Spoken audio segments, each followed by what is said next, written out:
Welcome back to Squawk Box. We're live in Davos, Switzerland. Now we're taking a look at AI and crypto policy in the Trump administration.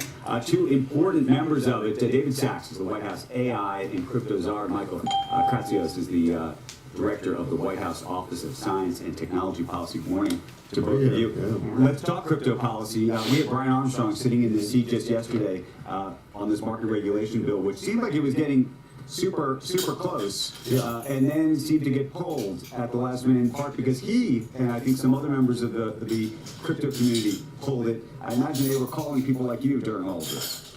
Well, yeah, there's an issue right now, the so-called yield issue of whether stable coins are going to be able to pay yield. There's a difference of opinion between the crypto industry and the banking industry. Where do you sit? I'm in favor of reaching a solution okay, and facilitating a compromise so that we can get a bill for market structure on the president's desk. We've seen this movie before, back in August, when the stablecoin bill passed the Genius Act. It died about 3 times before it finally passed and was signed into law. So there's a process here that has to be worked through. What's a potential compromise look like? Because it looks like the banks don't want it to allow it to happen, and it looks like the crypto guys are adamant that it happened, that they'd be able to compete. How do you split the baby, I guess? Well, I think the banks have to recognize that that yield is already a feature of the Genius Act that passed and was signed into law in August. So if the bill ends up dying, then there will be a form of rewards. And so I understand their point of view, but again, if there's no deal, then they're going to lose on this issue. Yeah, so I think it's in their interest to work something out. At the same time, I would urge some of the crypto folks to be a little bit, to see the bigger picture. Yes, I understand that yield is philosophically important to them, but so is getting an overall market structure bill. So I think if everyone has an incentive to be reasonable here, I think, and if they do that, we'll get a bill. But is it a bill comes and then there's a sort of longer fight that continues? You think afterwards? No, I mean, it's already passed the House. Right. So if no. I mean, that you sort of get this compromise. The banks don't love it. Crypto doesn't love it. And then over time, after this bill if this gets signed, then there's sort of a continued fight to get even more. Well, a good compromise, everyone leaves a little bit unhappy, right? But I think what's going to happen is that after market structure passes, the banks are going to get fully into the crypto industry. So we're not going to have a separate banking industry and crypto industry. It's going to be one digital assets industry. And I think they're going to evolve over time. And I bet you, over time, the banks like the idea of paying yield because they're going to be in the stablecoin business. But will they also be regulated the same way? And I guess that's a big, I mean, the banks will say, hey, if they get to do all the same things we do, how come they don't get regulated the same way? Well, I guess because they're offering slightly different products, right? Yeah. So, but, I mean, everyone offering the same product should be regulated in the same way, and we want to get to that harmonization. Can we talk AI for a minute? I know Jensen's here from NVIDIA, and there's been a big question about whether their chips should be sold to China, how they should be sold. It seemed like they were going to be allowed, then they weren't going to be allowed, then they were. It's gone back and forth. And I just want to, if you can explain to the viewers what your actual thinking is on this topic, what it really, are you worried about the security? Are you worried about them having too much access? Are you thinking if we get these chips out there, that'll actually, from a competitive perspective, sort of push out the Huawei's of the world? What is the actual sort of strategy behind the White House's view on this? Well, the latest reporting is that China doesn't want the chips. Right. They're not going to let the right. So here we go. So there's this huge controversy over here about whether we should sell them to China, and then China saying they don't want them. The reason China doesn't want them is because they want to indigenize chip production. They want to have their own chip industry, and specifically they want Huawei to be the national champion. Now, you asked about our thinking, which is if we can sell a previous generation deprecated chip into the Chinese market and take market share away from Huawei and prevent their scale up, we think there's some value in that. But I think this issue is going to be largely moot because China sees the same thing we do, and you think it's they're not going to let the chips. And you think it's just it's a line in the sand. It's not changing because I know this has gone back and forth now. This is just where things are right now. For how many months? David, the wealth tax notwithstanding, you know what CEOs are feeling out in Silicon Valley, I think. And I think of, I don't know, Gerstner Peter Thiel's been with Trump for a while, but I look at Elon, Alex Karp-Lonsdale, Chamath. The president has embarked on some controversial moves lately. He's coming to Davos with great consternation among a lot of the elitists and glitterati in Davos. Are CEOs just not speaking up because they think Trump is just crazy, and they're afraid of retribution, Or are things going pretty well, in your view, with the way the president is managing the country? Well, I think from my point of view, and I think it's the point of view of most of the tech CEOs in Silicon Valley, things are going incredibly well. They're not just afraid to, No, I don't think so. No, because I talked you to can't them. speak for all of them. But But I talked to a lot of them. can you say that again? Just, can you put it to bed? No, Jim, so look, we talked to a lot of CEOs, some of whom, even off the set, will say things about the president or about the tariff strategy or this or that they're very critical of. And then they don't want to say these things because they worry about whether there will be sort of a retribution either to their business or to them personally or something like that. You've heard this before. I can't be the first person who have ever said this. Well, let's talk about facts as opposed to vibes. Right. So the fact is we're coming off a 5.4% GDP growth in Q4. We're down to, 2.6% inflation, down from the buy high of 9%. Right. The largest productivity increase we saw in Q4 in years. AI is going extremely well. President Trump's been incredibly supportive of the tech industry. I mean, like they haven't seen before. Biden was imposing all sorts of unnecessary regulations. I think the tech industry is very happy with President Trump and the performance of this administration. I haven't heard any of the negative sentiment you're talking about. But look, are there CEOs who are longtime Democrats who've always been the Democrat Party? Yeah, of course there are. And some of those people don't like President Trump, and they never will. But the ones I've talked to who are happy about the business environment, they're very happy with the performance of this administration. Naively, I thought, what a year for the 250th centennial. What have we decided what it is? It's semi-quincentennial or something like this, with GDP at multi-year highs, perhaps, and the stock markets at all-time highs, and a secure southern border. All these things. I was ready for a ticker tape parade and some fireworks and stuff, and I was under the impression yesterday, talking to David Rubenstein, that we have lost our way. In terms of a country and all the values of our forefathers that made us great. Well, that's what he didn't say it. He was just being asked to say it. Listen, it's politics. We got Democrats, Republicans, and there's always going to be a lot of partisan rhetoric. And I didn't see that interview. But look, Democrats are going to Democrat. The fact of the matter Democrats are going to Democrat. Democrats are Democrat. But the business environment, I think, has not been better for years. You see that with the GDP growth rate, with the inflation rate, the unemployment rate is still historically low. I mean, everything seems to be going extremely well. And I think we're poised for an even bigger year in 2026. So the flip side, David, is invading sovereign nations, or the threat of doing it. If it's just to negotiate a good deal, it's one thing.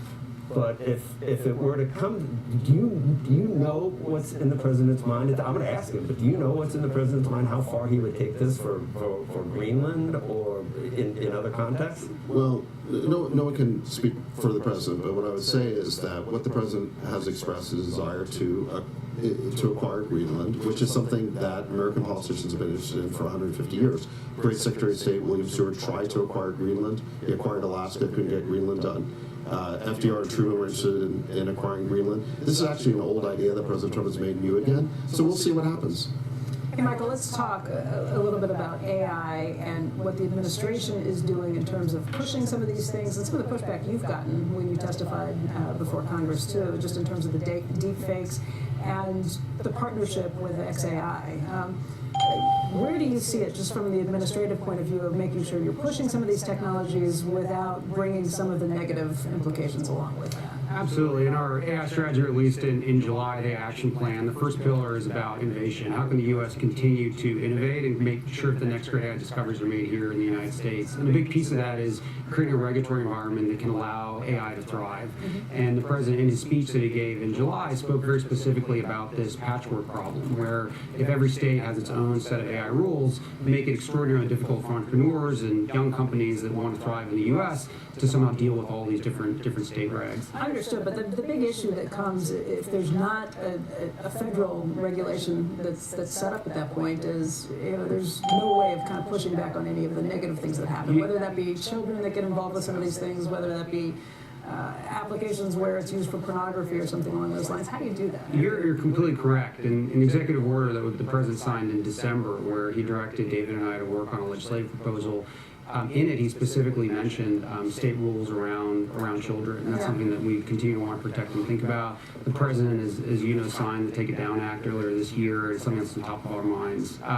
And I think a challenge that a lot of this preemption legislation faced in last year was that it was just sort of the preemption without anything else. Right. And I think what Dave and I are going to be working through a lot this year is figuring out what that other piece is and how we can make that balance right. And just to say a word about the problem here, you've got 1,200 bills right now going through state legislatures to regulate AI. It's a little bit of a knee-jerk reaction. And regardless, you've got 50 states running in 50 different directions. That's going to create a patchwork problem. The big tech companies are always going to be able to figure out how to comply because they have so many lawyers. But for our small tech companies, our startups, our entrepreneurs, that's going to be a huge compliance burden. Imagine if, in order to create a startup, you now have to hire lawyers in 50 different states. Right, we Huge don't problem. want that. Yeah, don't want that's that. the thing But we want to what we've solve. seen with social media, though, is that it was never fully regulated because there wasn't some way to kind of get at it, and so it's always been kind of self-enforcement by the companies themselves, and that doesn't always work brilliantly. Yeah, and what we've heard from Capitol Hill is that you can't replace something with nothing. So the idea of preempting the states without having a replacement, not going to work, but we're going to try and see if we can come up with a consensus view, with the Hill on let's call it a lightweight legislative framework for AI. We gotta go, but what do you think's happening in California? Well, Texas. Are you in Texas now officially? What's going on here? It's official. Yeah. Just to make sure. Yeah. So what do you think's gonna happen? Well, look, let me just say, I've been in California for 30 years. It was painful to leave. I had no problem paying one of the highest taxes in the country. I think it's 13.3%. But this is different. This is not a tax. This is an asset seizure. This is saying that we're going to take 5% of everything you own, whether you're paid up on your taxes or not, whether your assets are realized or unrealized. Never been anything like this before in American history.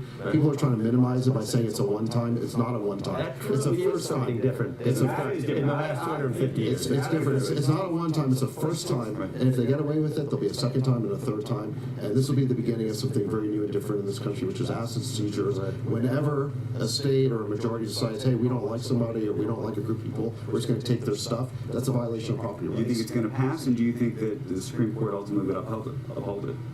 Well, I think there's a good chance of it getting on the ballot, and then from there, I think it's probably there is a good chance of it passing. I can't Some say of the for sure. polling that they just released showed 48% in favor, 36% opposed. This and the rest is Newsom doesn't turn it, though, does he?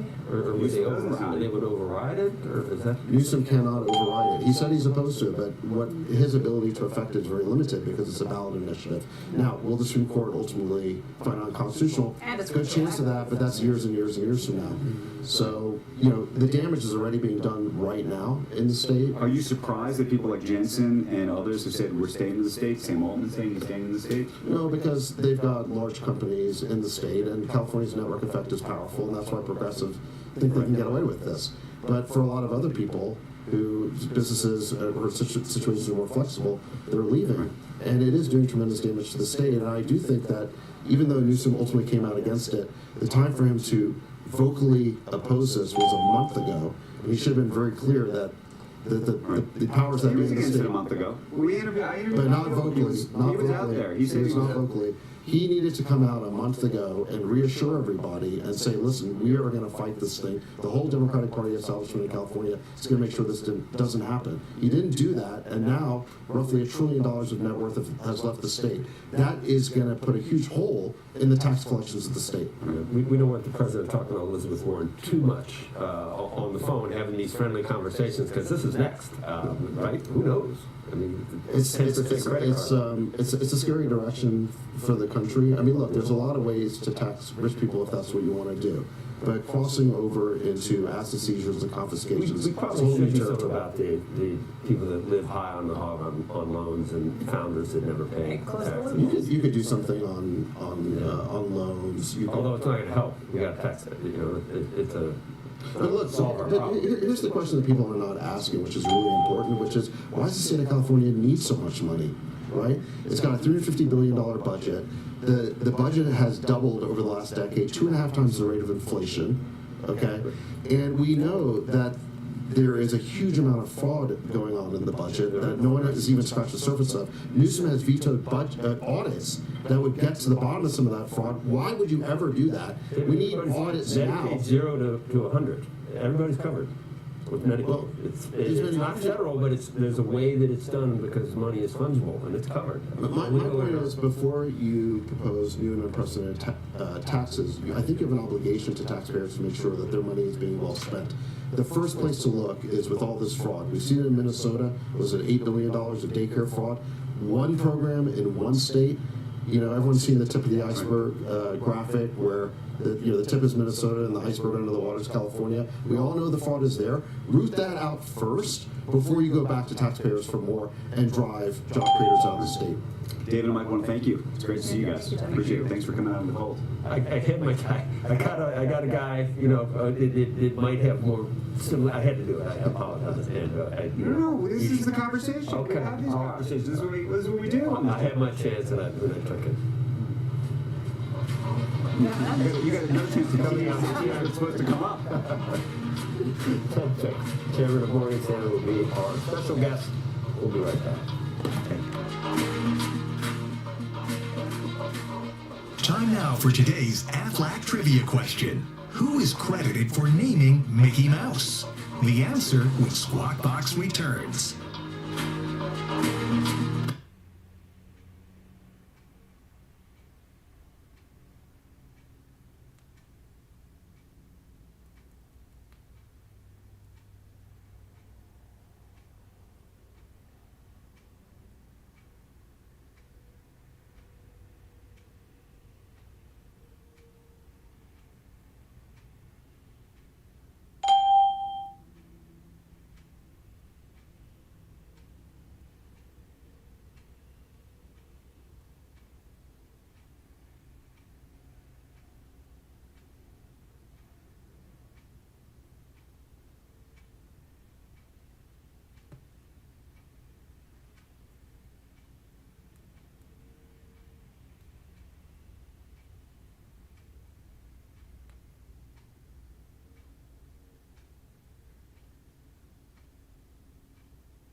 And now the answer to today's Aflac trivia question.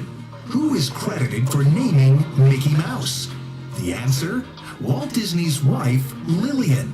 Walt's original choice was Mortimer Mouse. We are here. Something's going on. We're hearing, wait, listen, there's huge chances that are taking place outside the USA House right The now. president was going to take a chopper. Where do choppers land here, Andrew? Just Oh, you want to know? It's on me. Just down this I know where way. it is. It's on the ice over There's there. a near the ice. is it not nice reception there?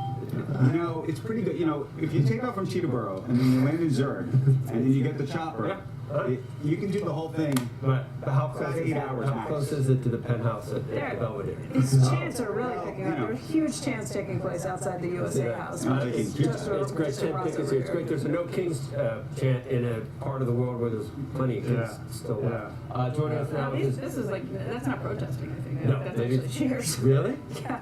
Is it cheers or protests? I don't know. We'll I find don't know. out. I'm We're gonna kind send of somebody on over this there. one. I think it might be There's protests.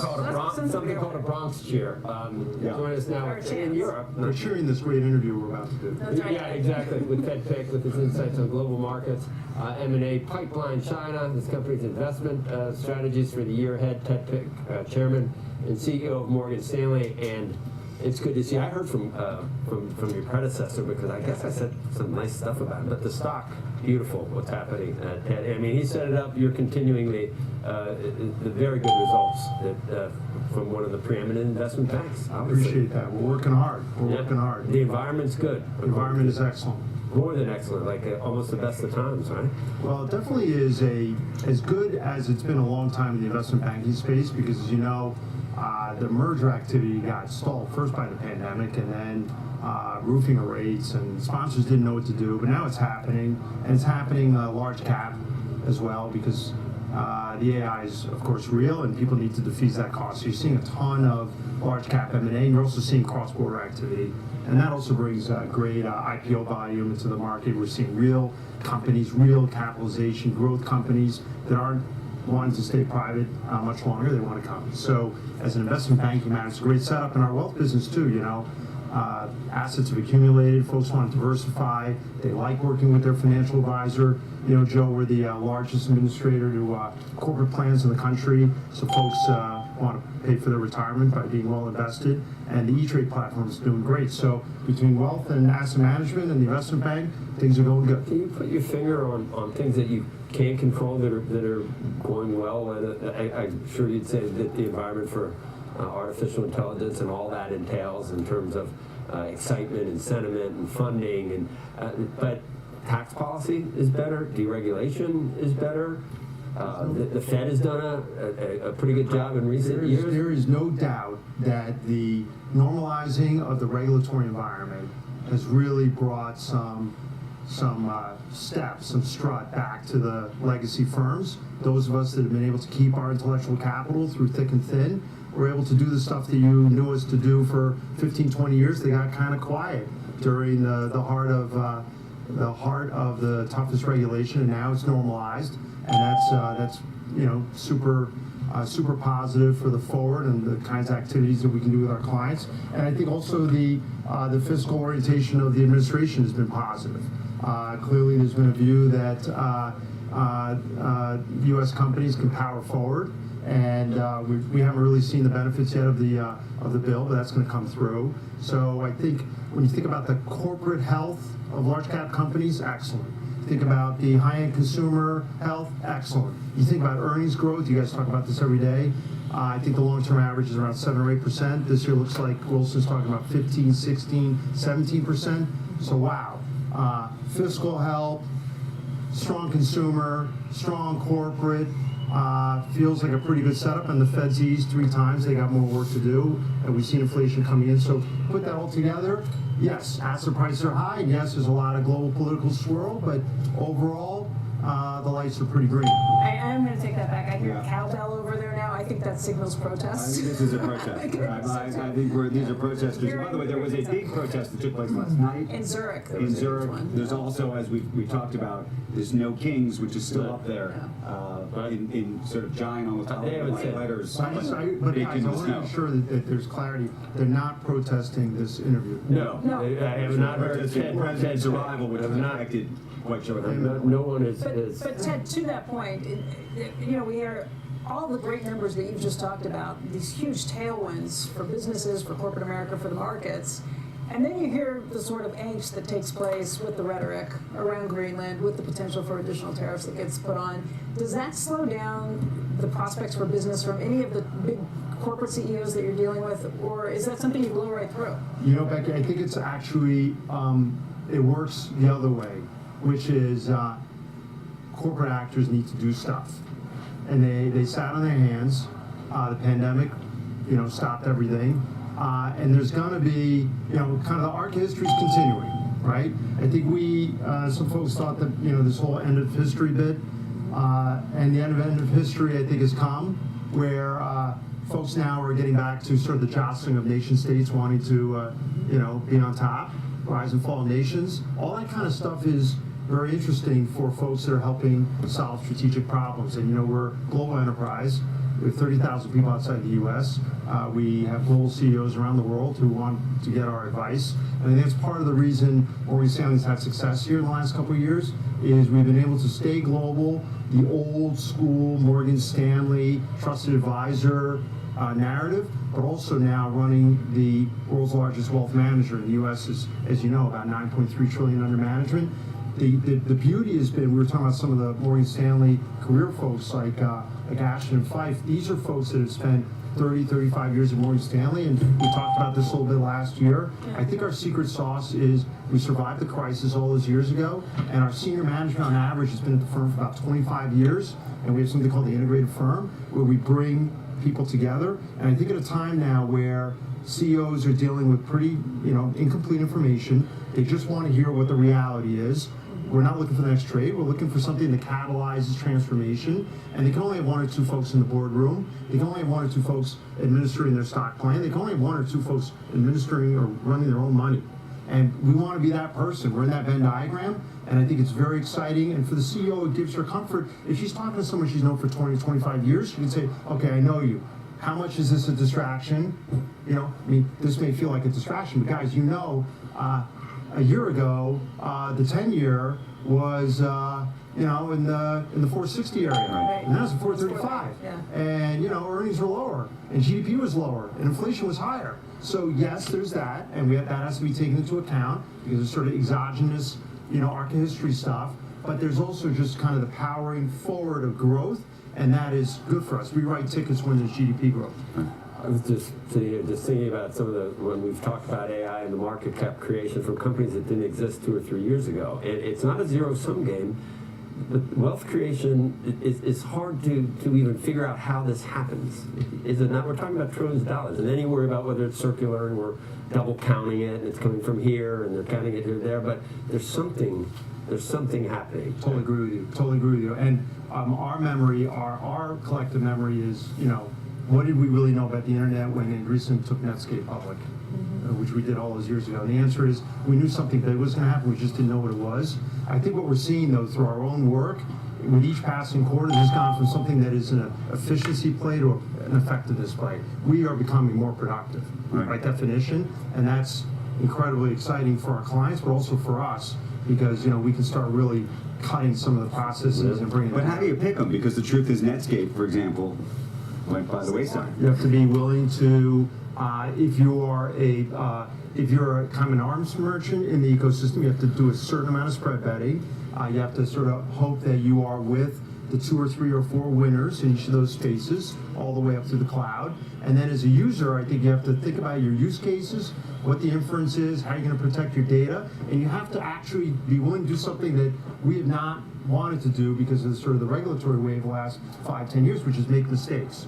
Go down rabbit holes, take some acceptable risk, and then reset, knowing that in the long run, this is going to save a point or two on the cost side running, and the productivity will be at least a point or two running. So that's incredibly exciting. You have to get after it. Each quarter, we're developing new use cases, and we're finding that they have applicability across different parts of the firm and with our clients. I believe I did just hear TED Tech over there.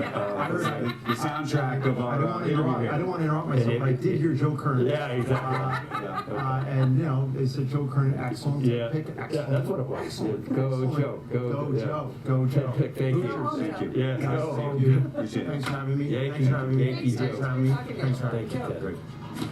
Coming up, the CEOs of industrial giant Honeywell, the CEO of Vimal Kapoor, will be our special guest. He's in the middle of splitting Honeywell into 3 companies. Stay tuned. You're watching Squawk Box live from the World Economic Forum.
And join us now for insights into the industrial sector, progress on the split of his company, Honeywell CEO Ramal Kapoor. Honeywell is unwelcome. Ramal. Thank you, Honeywell is, I mean, go back 20 years, 10 years, it keeps evolving and changing, and this is the latest move to restructure, I think, the operations. Where does it stand right now? So I would say, Joe, Honeywell had a great run over the last 25 years. If you see the shareholder value creation was tremendous. I started about 2.5 years back, and it was imminent we have to now evolve the next chapter of the company. So what we decided was to take 3 pathways: one Honeywell for aerospace, one Honeywell for automation, and one Honeywell for specialty chemicals. And we also did some other portfolio work apart from the spin. And we are, we are on the fag end of the story. The chemical business was spun off in October. So it's a standalone stock. Solstice is doing well, better than what we had forecasted. And aerospace spin will happen in the second half of the year. So you get three publicly traded companies out of Honeywell. 2 will be called Honeywell, 1 is called Solstice Advanced Materials. So I think it's a great story of a great run over the last 2 decades, but positioning it well for the next couple of decades, because each sector has a strong momentum. Aerospace story is well known for strong secular growth, and automation is going to benefit from the physical AI. I think it's early innings and we can talk about it, but I think fundamentals are very strong for each company to perform individually. You have a quantum computing. So that's a Joe's standalone business. We spun it off in 2021 as a standalone company called Quantinuum, and that company is making its own progression. The good news there is we launched a quantum machine with 50 logical qubits. So why should we care about it? But just 50, why not 500? At 100 logical qubits, a quantum machine performs better than a classical computer. So that's a magic number, and that's going to happen by end of 27. So because we have a machine which is close enough, we're encouraging customers and banks and pharmaceutical companies to start working on this new environment, which is going to coexist with CPUs and GPUs. It's coexistence. It's not going to displace anything. So that business is an independent journey we are going through, and looking at capital raise and process. How open are your customers to trying things like this when it's so new, when there's so much about AI that's out there right now, and how do you live It's a fair question, Becky. I would say it requires for us to educate people on this movement. I think some of the new technology trend, there's a fad behind it, and there's a bubble, and then there are real people. The difference is Quantinuum is owned by a public company called Honeywell, which is very responsible. Every statement has to be done carefully. You can't overstate and underdeliver, because that's how we are trained. So we, to your question, we are working with large banks, large pharmaceutical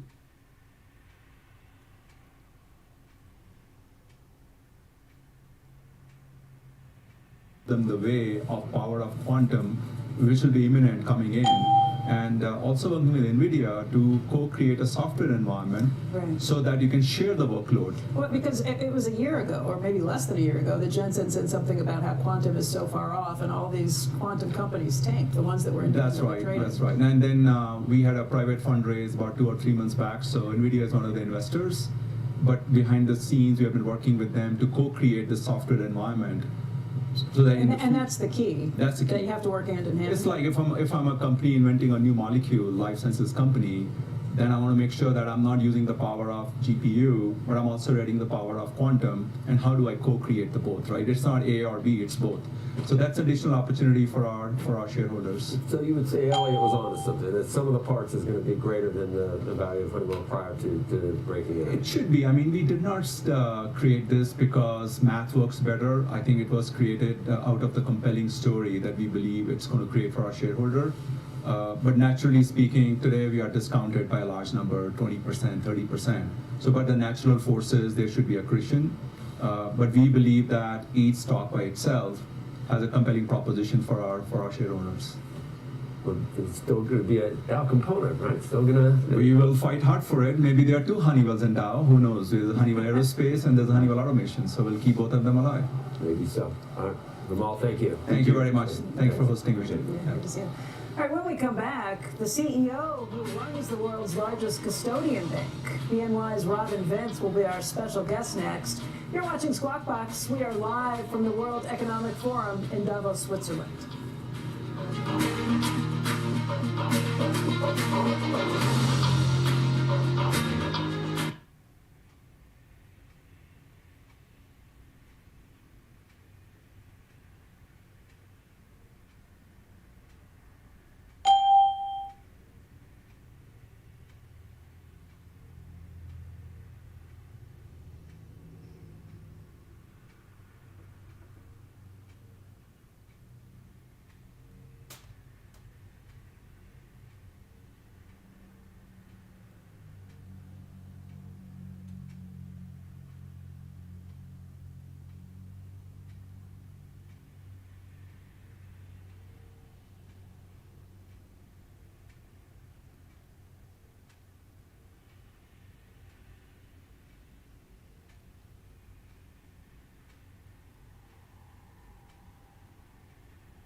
Welcome back to Squawk Box. We are live in Davos, Switzerland, and you are looking right now at a live shot of an extraordinary protest. Now, hundreds of people making their way in front of what is the USA House ahead of President Trump's speech later today here in Davos.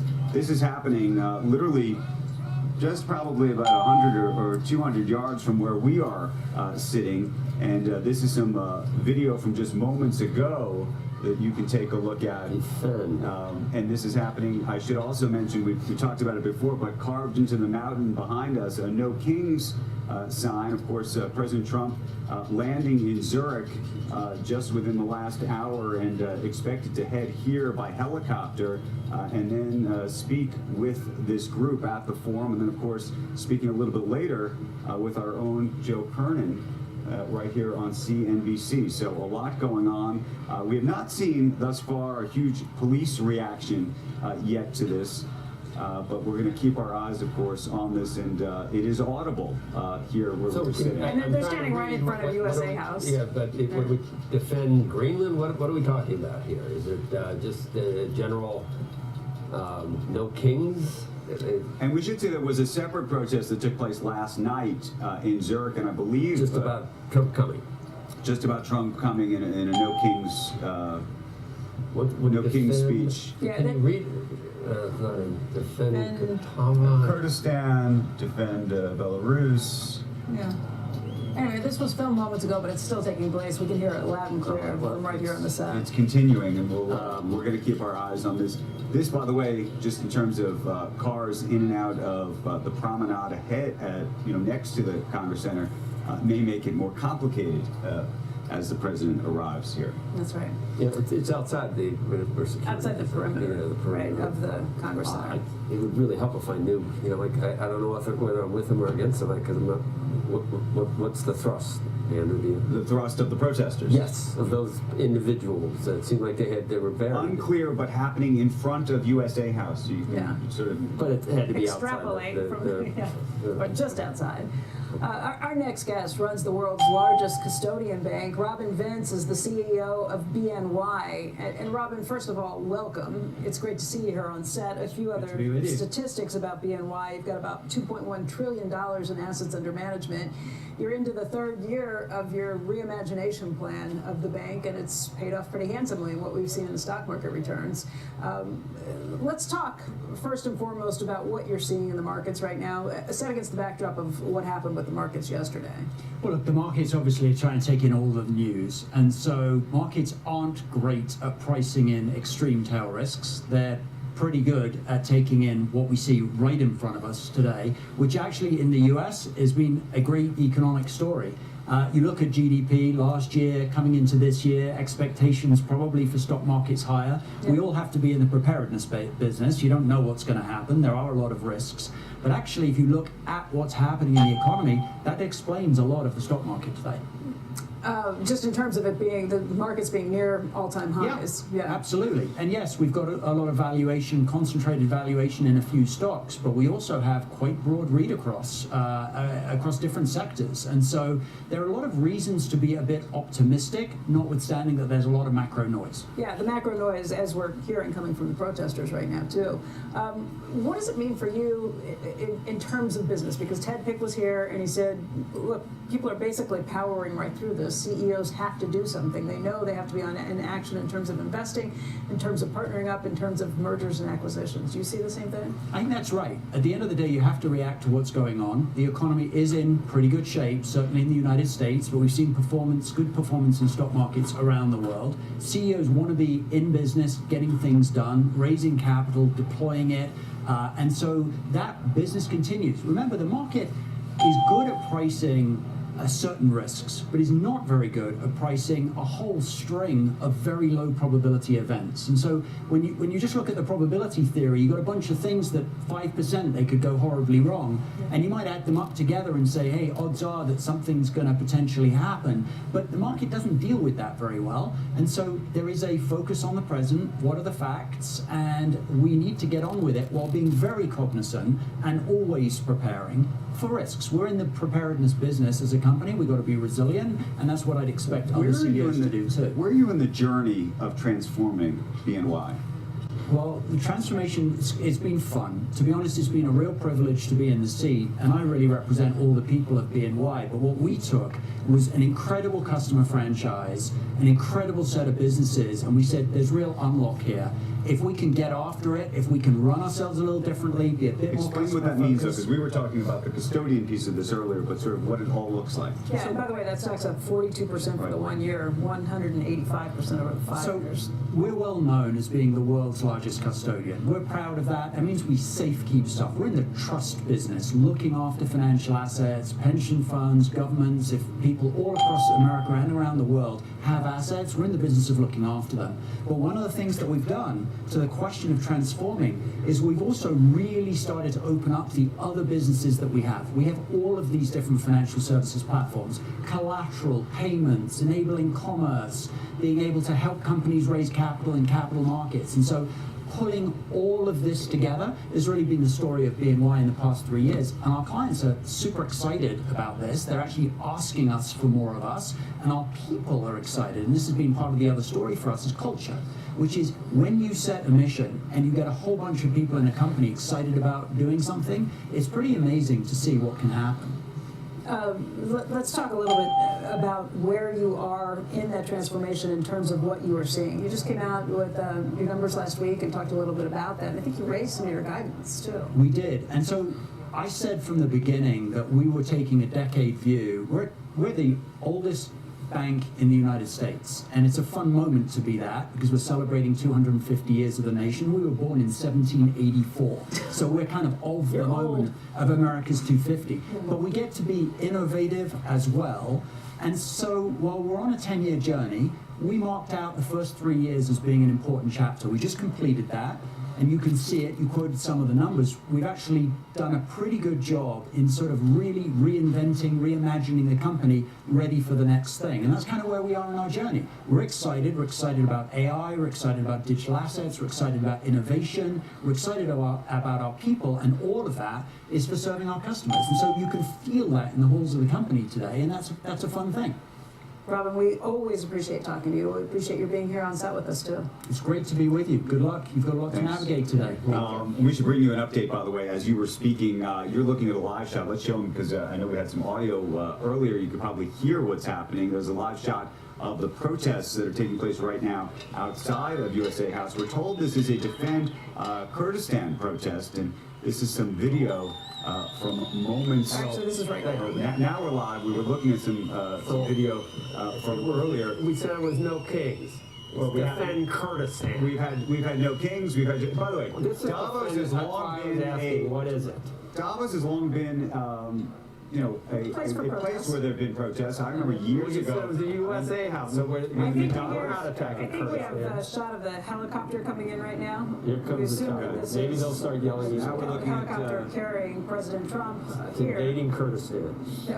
Here to just outside Davos, on the outskirts of Davos, I should say. There's this landing pad that's right by the pond. As I see over right That's now. why I needed to say I could get behind that. Defending Kurdistan. Okay, You know we what I'm got- saying? I by the way, needed we it. got several- I'm not gonna put down a protest if I don't know what they're protesting. Okay. I mean, maybe Yeah, you I'm can. I might go out there after the show. We've got a couple of helicopters, we're told, that are Carrying the headed this way, administration, so yeah. we're going to keep our eyes on that as it appears President Trump and other members of the administration, including potentially Marco Rubio, are He was making on their the way. phone. That We did looks see him, yeah. potentially like the president A big now making his entourage. way into Davos, and of course then we'll take a motorcade towards the the train Congress right Center, behind. and we're going to keep our eyes on these remarkable images this afternoon. Again, President Trump, only the first president since Bill Clinton to actually attend the World Economic Forum here in Davos, which makes this a huge event. This U.S. administration is not only the largest but also the most senior administration that's ever been sent to Davos, to the World Economic Forum. And again, you can run through the administration figures who have been there, starting with Treasury Secretary Scott Bessent, also Howard Lutnick, the Commerce Secretary, has been here, Energy Secretary, and go on through the numbers of the high-level ranking members of this administration. We did see Marco Rubio on Air Force One when they sat down in Zurich just a short time ago. And this is really the main event of what's happening here in Davos.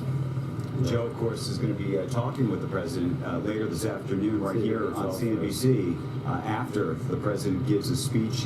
That expected to start at 2:30 Eastern Time. 8:30 a.m. Eastern Time. I should say 8:30 a.m. Eastern Time, just a half an hour from now. I don't know if it in fact will start that quickly, given just where that helicopter has landed and how quickly they can make their way. Of course, There were some logistical issues. Air Force One had to turn They around might last run a night after couple of problems on stop the signs, I plane think. and change into a different plane that was I'm then not sure we Air need to Force stop One. at all the traffic lights. Yeah. But there is Maybe extraordinary amount of Kurdistan security for here at all times, but that looks like the president walking out right there. No, I think that's just the security team that's getting out that helicopter so far. Hard to see out here in the sun. We'll keep our eyes on this. I believe they're coming out the other side of that helicopter. At least that's this team. I don't know if President Trump is on that helicopter or a different one. It appears that would be the helicopter that he would be on. Yeah, that's probably not Somebody's taking him. pictures. Not preserving the memory. Yeah. That is not him preserving that memory. We will see, and I imagine we'll hear. That's a long shot. That is a long Marco, shot to try smile. to see. Smile, Marco. Right. He's nice. Hard to see and where the sun so.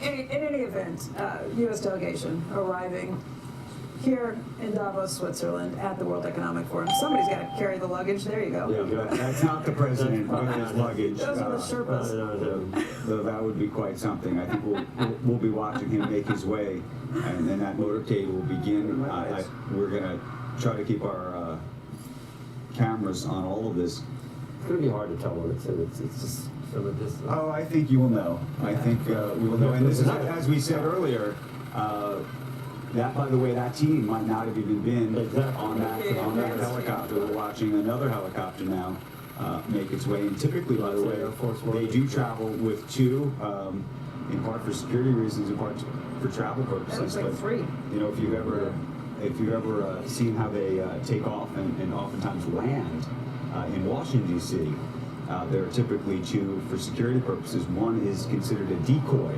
in truth, for security. So we will watch this and continue this conversation. All right, we'll continue to watch this. It's hard to tell from the shots that we're seeing. Is that a third helicopter that's now landing? We'll continue to keep an eye on this. The control room will let us know if it looks like it is the president getting out of one of these helicopters. In the meantime, joining us right now to talk about this and much more, everything that's here happening in the Alps, is Peter Orszag. He is the CEO of Lazard. He's also, of course, the former OMB director under President Obama. And Peter, it's great to see you here today. Good to be with you. So where do we start with everything that's happening here? We're remarking on it. Out of all the years of Davos, this feels like the time when maybe more eyes in the world are on this space because of what's happening, because of who is here, who's arriving here right now. What do you think? Because you've been coming here a very long time. I think there are some really big ideas and big issues here. For example, Mark Carney's proposal, basically, that the Trans-Pacific Partnership should join forces with the European Union, that's a huge idea. And that would transform the world trading system in a way that, you know, many other things wouldn't do. So there's How does it work? They join together. Basically what's happening is the world is moving into two poles, the CRINCs, China, Russia, Iran, North Korea, and then the United States. This would effectively form a third pillar, and they would invite either the United States or China to join. It fundamentally changes the dynamics. Fundamentally changes the dynamics, but it doesn't seem like it necessarily would lead to improved ties with the U.S. This is a way of kind of pushing back and saying, no, we're not going to be bullied into anything. There's a lot of talk of taking the world as it is, not as you want it to be here, and I think this is one of many steps the Europeans could take to take the world as it is and try to do something about it. And what do you think it means long term? I mean, we were talking earlier, by the way, you know, China effectively could start partnering with our closest neighbor, Canada. That's a remarkable idea to be on your doorstep this way. I think at the same time that we're trying to take Greenland because we think that is going to help us protect ourselves against China, for example. I think the two fundamental issues, and they're at the heart of a lot of the discussions here, are the evolution on AI and then this evolution in terms of the two poles of the global economy. And to your point, what the United States does not want is to allow the China pole to win. How does this play out in business with all of the CEOs that you're dealing with, the companies you work with? I think that to some degree there's uncertainty will be high and we just need to proceed regardless. That having been said, it's not helpful when there's, you know, much more noise and much more distraction, so a lot of the discussion is a little distracted right now. Are you seen as a global company or a U.S. company? Does that help? Does that hurt? Yes. All of the above? All of the above. One of the great things about Lazard is I think we're seen as a French company in France and a British company in the UK and an American company in the U.S. There is some speculation here, I don't know if you've seen this or heard this, but that all of the, I don't know if we're calling it noise or not, around Greenland or some of the other things, is almost a distraction for something that could happen between the United States and Iran. I think it's very likely that over the next few days there will be something that happens in Iran. And you do? It's something big, yes. Why do you think that? I did, well, from a variety of different, indirect information, and also, to your point, I think it's entirely possible the United States was waiting for the carriers to arrive. Was waiting for them, sorry. For the carriers to arrive. And that this is just, so that the Greenland story is just a head fake I don't know about head fake, but it has the effect of, it has that effect even if that's not the intent. And that would mean what? How does that play out if that's actually the case?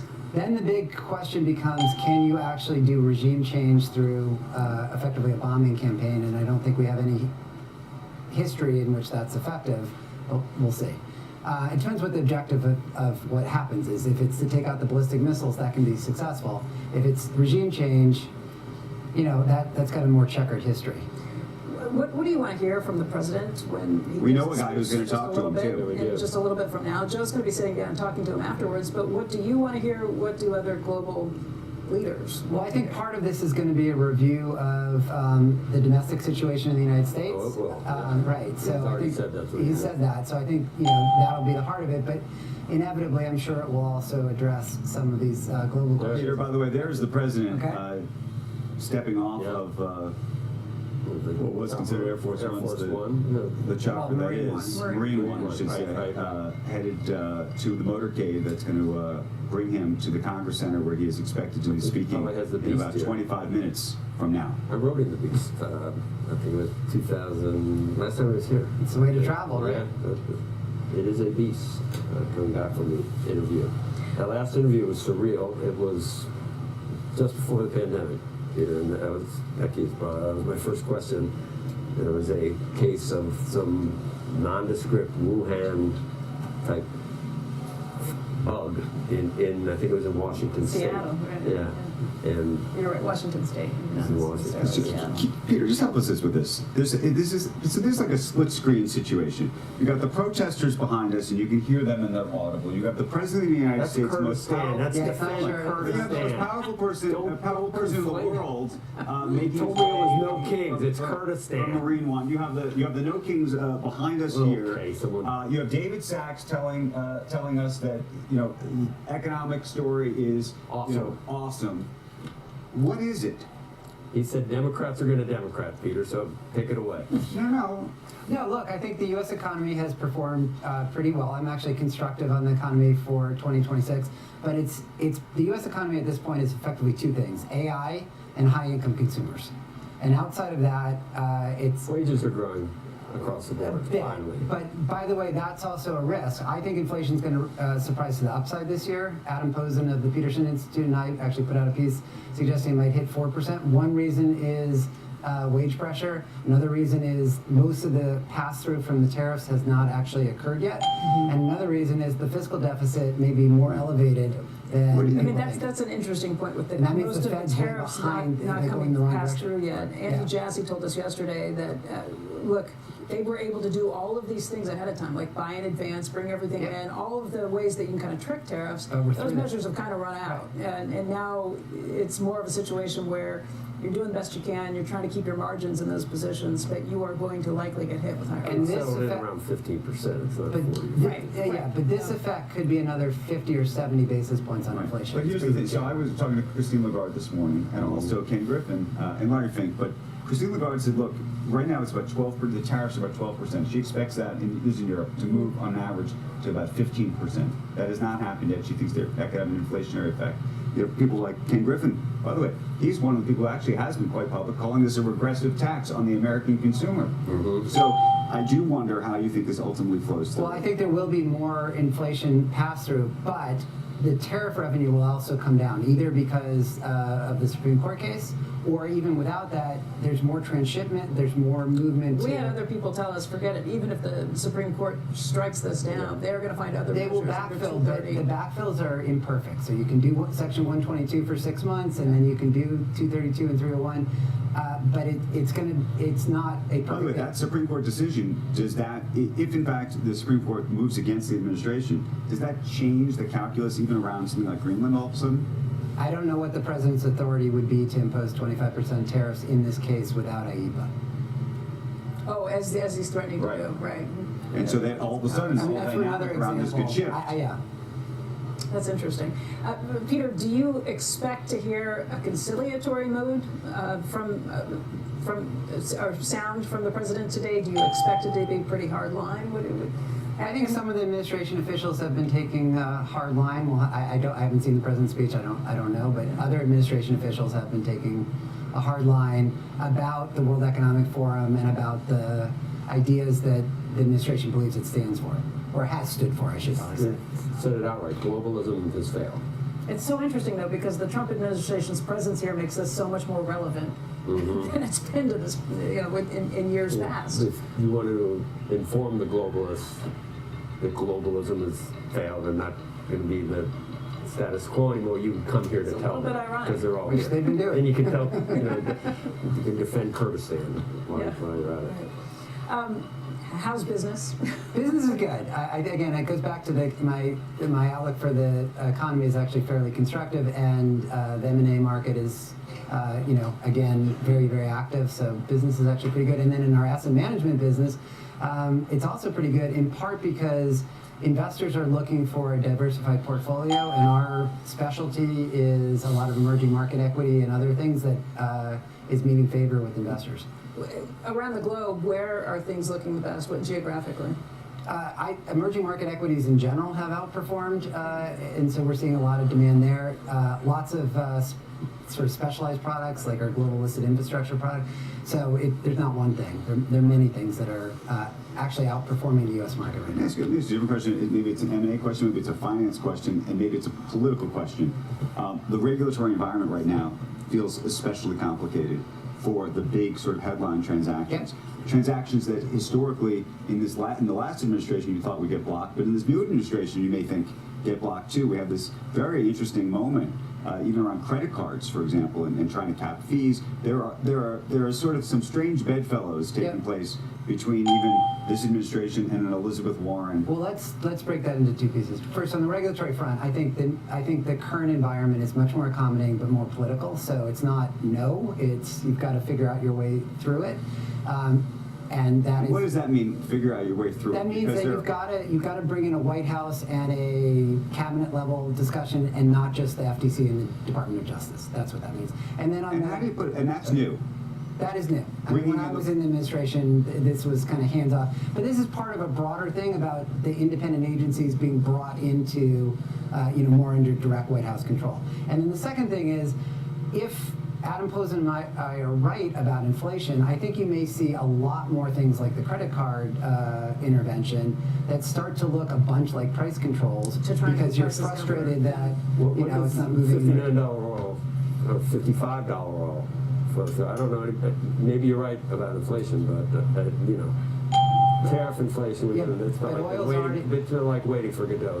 We haven't seen the total effects of. Okay, well, you can have me back and see if we're see. right. So you say 4% inflation. But you're saying we're going I'll to bet lap you- the I'll bet you. $60 oil, and then I'll make you it's wait. no longer Yeah, the deflationary. inflation, the oil's already built in, and oil's pretty range bound within a few dollars. It's not bouncing up. 4%'s a Biden number, not a Trump All right, number. well, Always let's have. see. We have a bet. Okay, perfect. There we got it. All right. Thank you, Peter. Good to be It's with you. great to see Great to you. see you. Coming up after this, an interview with Microsoft co-founder Bill Gates.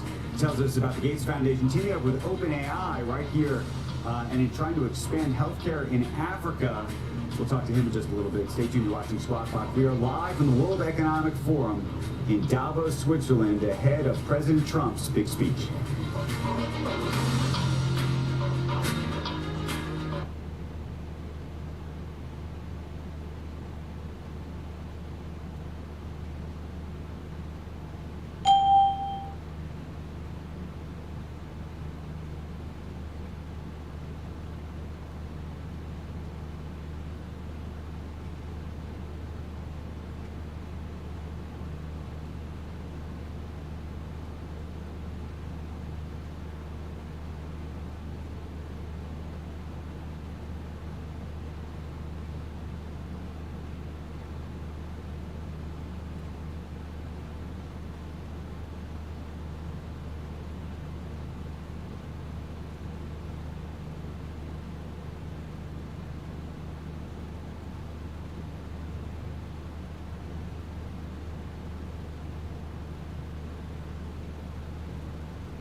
Welcome back to Squawk Box, everybody. I'm Becky Quick, along with Joe Kernan and Andrew Ross Sorkin. And among today's top stories, President Trump set to hold meetings today right here in Davos, with Greenland high on the agenda. CNBC will bring you his address to the World Economic Forum when it happens. And then the president will be sitting down with Joe for a special conversation later today that takes place right after his speech, and it will air right here on CNBC. Johnson & Johnson reporting earlier, beating on both the top and the bottom lines. The company saying it expects stronger earnings growth in the second half of 2026. And we are, of course, watching the markets this morning after yesterday's sellout. The futures, are not holding the line like they had been earlier this morning. You're talking about the Dow down by about 112. That comes after a decline of 871 points for the Dow yesterday. S&P is off by a little bit this morning too. It's down by about 3 points, and then the Nasdaq, which was down yesterday by 2.4%, off by another 37 points this morning. Okay, meantime, new this morning, the Gates Foundation announcing it's teaming up with OpenAI to use its models in Africa to expand access to healthcare. Earlier, I spoke with Microsoft co-founder Bill Gates and started out by asking him how this partnership came about.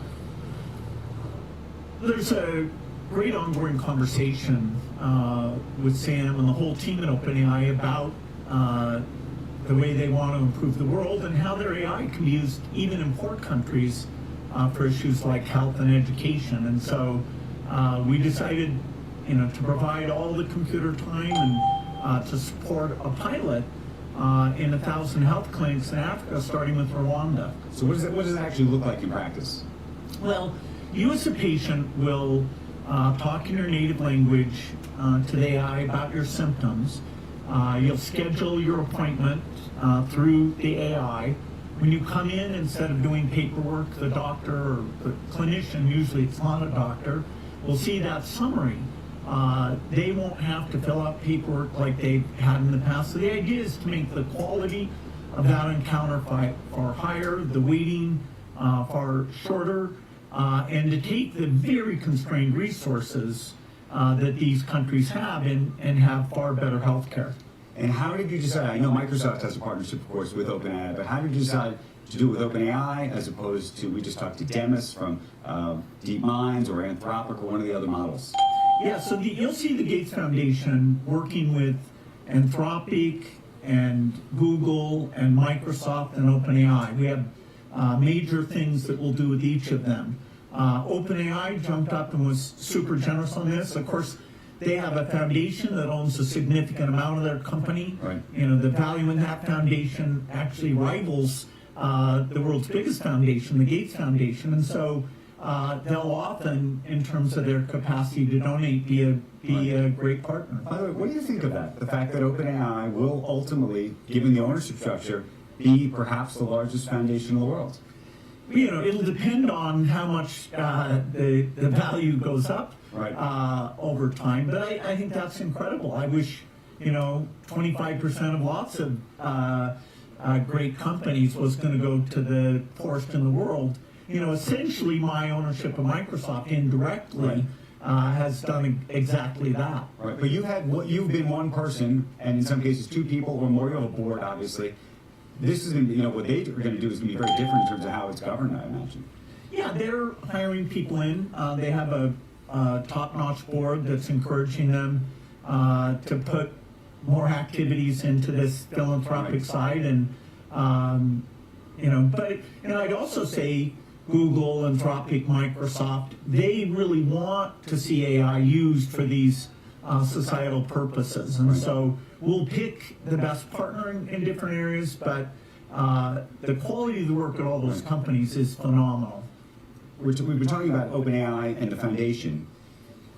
Elon Musk is suing OpenAI over the sort of structure of the company and whether it can even go public and whether it can have this effective foundation longer term. And it has a huge impact long term on Microsoft too, depending on how it all works out. What do you think is going to happen? I doubt that will be successful. That's a little bit sour grapes on his part. I mean, after all, you have people, not just Microsoft, but lots of people investing many tens of billions into the company and feeling like, okay, this new structure is going to work well. They've renewed their board. I'm very impressed. They've gotten through a lot of challenges, and they've got to raise the money, and so their new approach has provided the confidence that they'll succeed. But this is going to, I think it's going to trial. Yeah, I mean, like the number of lawsuits that are out there is very high, but I predict that OpenAI will continue to do well. One of the things that we've talked about a lot before is jobs and AI and just what's going to happen. And you've talked about the idea that over time, you plan to cut staff in part because of AI, I imagine, Through the foundation? Yeah, well... What does that look like? For the foundation, we want to be as efficient as possible. Remember, we're saving lives for like $1,000 per life saved. And so always making sure that we are ultra efficient, measuring the impact of every grant. And so we're not going to make a substantial reduction, but we are going to go down a little bit in order to keep our operating expense around the 12% level. And so we're asking everybody to be creative about, okay, could we have used third parties to do this, or could we use AI to do it? And I'd say every organization should probably be asking those questions. Do you think that when we look at employment already right now, and sometimes it seems a little soft, it's gotten a little softer, do you think that's a function of AI? Maybe not to date, but 2 years from now, 4 years from now, particularly in the white collar area, yes. The world will be more efficient. That'll free up resources to do other things. As robots come along, then you'll see the same thing over in the blue collar space. As autonomous driving comes along, you'll see that in that particular vertical. And so productivity will go up, and we get to decide, do we do new things? Do we reduce work week? Do we let people retire earlier? Eventually, society is better off.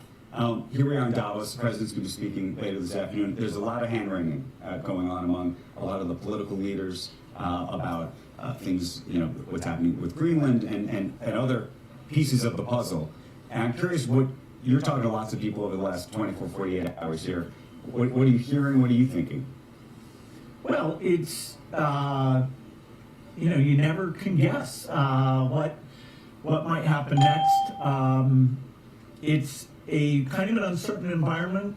Does that eventually erode business investment, or these alliances that have been around for a long time? I'm pretty focused on the global health work, and getting what's been a very challenging year with childhood deaths going up for the first time in 25 years. Trying to make sure that between restoring the generosity there and the innovation, that we get back on track for the incredible reduction that we've had since 2000.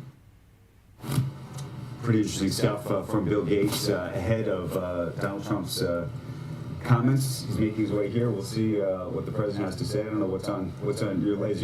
Is your list of questions, Joe, changing as the morning has worn on? We'll see. I had to add Kurdistan, obviously, because we're tying that to the no kings. And so I'm going to ask him, what are we doing? Would that be number 9 as far as wars that have been? I took off the charade that it was cold out here. It is cold out. It still is cold out. No, it's Just real, where the sun was on my back. I had to take that. And I'm lucky I have this. I have this with me for the event. Should I take the sweater off? I think I'll take the sweater. You can, for the president. Yes. You can leave your hat on. Can I wear that corduroy?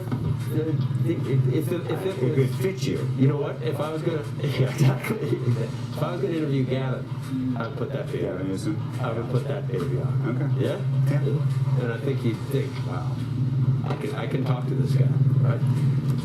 Joe.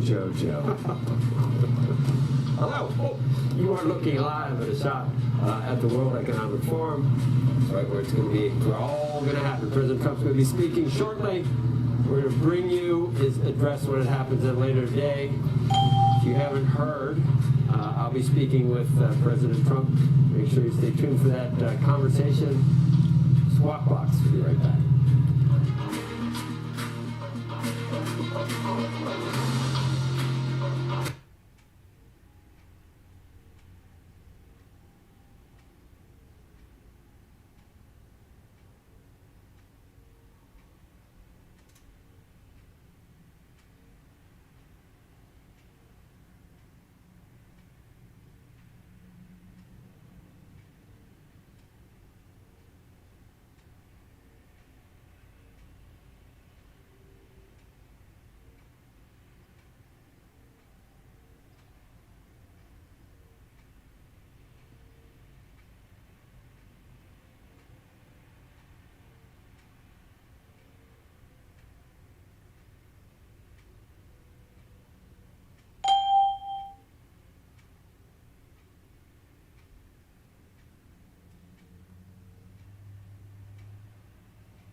Welcome back to Squawk Box. We are here in Davos, Switzerland, and we've got Semaphores Ben Smith ahead of President Trump speaking today. Before we get to Ben, though, I just want to show you something because I moderated a panel here at the World Economic Forum with interim co-chair BlackRock CEO Larry Fink, I should say co-chair of the WEF, ECB President Christine Lagarde, Citadel CEO Ken Griffin, and economic historian Adam Tooze. And the session was titled Decade Deja Vu. We discussed the parallels between the 1920s and the 2020s. And during that conversation, Larry Fink had a warning about how technology is reshaping society and the global economy. Take a look. I see that in every industry. And we're probably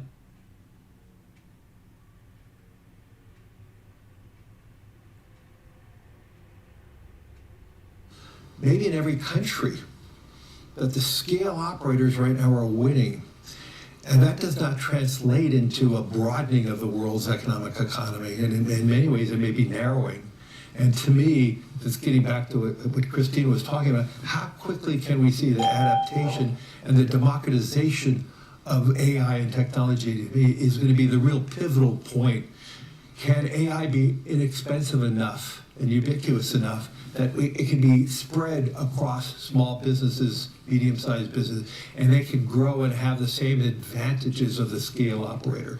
But in this period of time, though, the scale operator is winning. I see that in the asset management industry. The scale operator is having better connection because of utilization of more technology, and I think that's just at the beginning stages, and it's going to represent some huge social issues. I also asked Citadel CEO Ken Griffin about how he thinks about the systemic risk of debt that's financing so much of this AI boom. The area of recklessness is the spending of governments around the world, who are all, with little exception, all spending well beyond their means. That's the recklessness of this moment in history. This is not a parallel to the 1920s in terms of the recklessness of the private capital markets. It's a story of the recklessness of government spending. Within the private sector, there's a huge question as to where AI will take us. And I was carefully taking notes and listening to what Larry has to say, or to what Madame Lagarde has to say, because this is one of the big issues of our moment. Will AI create the productivity acceleration that is hoped for in Washington and in the halls of government around the world as a way to overcome the profligate spending that we're currently engaged in? Like the world needs a savior, and the hope is that AI is the savior that we need for productivity. And the challenge with this is it may or may not be. We just don't know yet. ECB President Christine Lagarde and I had a brief conversation about part of what Ken Griffin was just talking about, which was just how much sovereign debt there is out there, and whether there's an invisible line that could turn into a red line. I think the real question is what is done with that financing that the sovereigns are accumulating. Not all debts are the same. Debt that is invested in necessary productive projects or necessary for security purposes will always find people to finance it. That's my assumption. Debts that are not for productive purposes, that are not going to sustain growth on a sustainable basis, that will be far more difficult. So I'm not going to tell you that there is a red line. I'm not going to tell you that central banks will always be around either. But I think that the nature of the purpose for which debt is subscribed will matter more than the actual volume. And then the question on everyone's mind today, ahead of President Trump's address, tariffs. Here's what Lagarde had to say. What matters is to sort of go under the skin of those tariffs and see who is bearing the brunt of it. And we might be surprised. You know, I haven't seen many studies, but there is certainly a study by the Kiel Institute in Germany that identifies the US consumer and the US importer as the key carrier of the burden of tariff. If I look at the US-Europe relationship at the moment, from 2% tariffs back a year ago. We are now at 12 point something tariffs average across the euro area. With the threat that is looming around, we would move up to 15% on average. With heterogeneity, if 96% of that is on the US consumer and the US importer, I don't think that's a very good outcome, particularly in terms of inflation. So I think we need to really go into what are the consequences, what is the spillover impact, what is the inflation outcome as a result, and how is growth affected by that. I want to get some reaction to that and what he's hearing on the ground right here. Ben Smith of Semaphore, it's nice to see you, sir. Yeah, good to see you. We got this split screen situation. We got a protest behind us. We have the president coming. We have CEOs who seem relatively not just sanguine but excited about where the economy is going, and then a lot of hand-wringing and nervousness about what's happening geopolitically. Can you make sense of that? I mean, one thing is, this is the newsiest Davos I think I've ever been to. I think often we're up here. Same. We've been coming a long time. I think often we're up here trying to figure out what the story is, and right now, this is the story. What is that story? Make sense of that story, because you're hearing, as I said, there's the geopolitical piece on one end that you'd think would be creating a lot of risk. Yep. There's this sort of sense that actually maybe that's just noise, because you have business leaders saying everything's great. Are they really saying it's great, or are they being quiet about the things that they're nervous about? That's a debate we've had on this table. What's happening? Well, one thing they're doing is they are scrambling around to accommodate the Trump administration officials who are already here, and nobody is having a better time here than Lutnick and Bessent and their teams. And I've just had a couple administration officials say to me, these bug-eating global elites, like, they're not that bad. Like, they're this place is great. Everyone's being so nice to us. Did you say bug-eating? Well, I think it's not the sort of stereotype. That's what the far right is worried about. You tell me what the far left is worried about that. Bug eating, I think, used to be, when there was this word that used to predominate Davos, which has not been uttered to me for the time I've been here. Maybe you've talked about it. Climate, sustainability. No, they got rid of all of that. You know what they're uttering now? That we need more coal to power our data centers for AI. Even Larry Fink, we need more coal for AI. Bill Gates, more coal for AI. It's just funny. Huge pivot. It's amazing. Did they have amnesia? Did they change? You call it a pivot. I mean, what happened to all those definitive? I mean, I think these folks are pragmatists, and they were accommodating the old regime, and they are accommodating they came on private jets, so and they were always private They're jets. accommodating the new regime when President AOC is here in 3 years. Who knows what they'll be talking about? In your dreams. But not in my dream. Come on, Joe. But then the other thing, I do think Europeans are really freaked out. The anger is real. And Mark Carney's speech, and the thing people are talking about most here is Mark Carney's speech yesterday, which was really saying, this is a rupture, no going back. The sort of middle powers need to find ways to get leverage against the United States and keep it, in part by opening real relations with China. Well, so that's what I'm. Or they put Iran back on the right. See, we talk about geopolitical risk.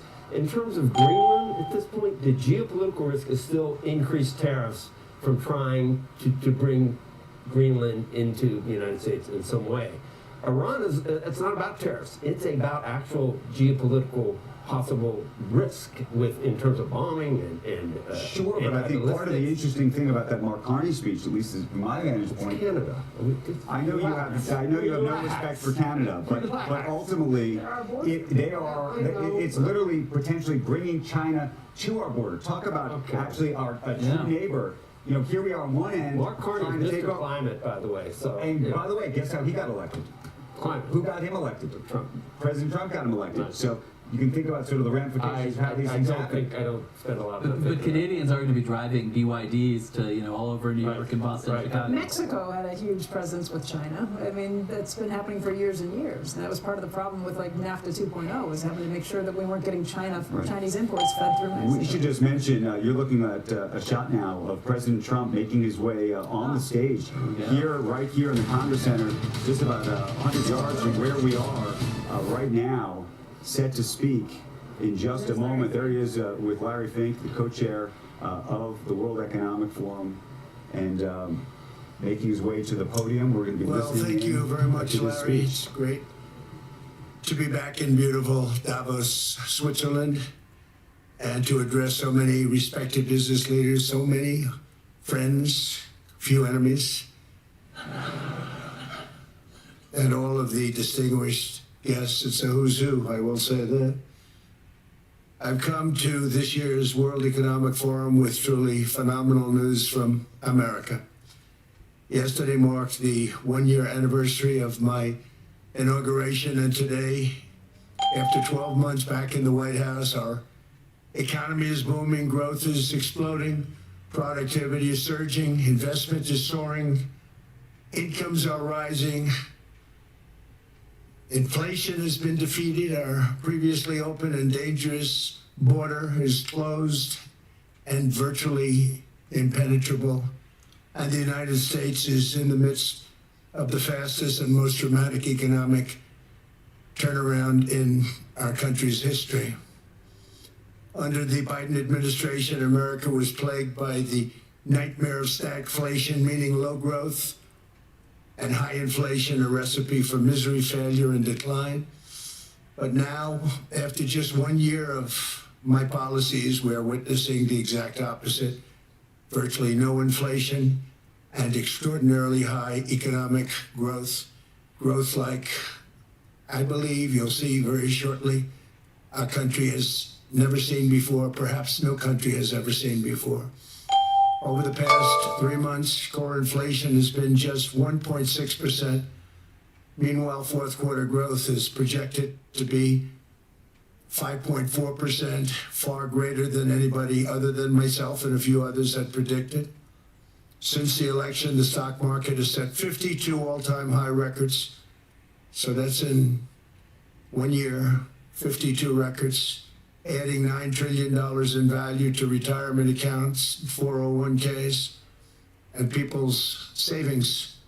People are doing very well. They're very happy with me. Since my inauguration, we've lifted more than 1.2 million people off of food stamps, and after 4 years in which Biden secured less than $1 trillion of new investment in our country. Think of that, 1 trillion, substantially less than that.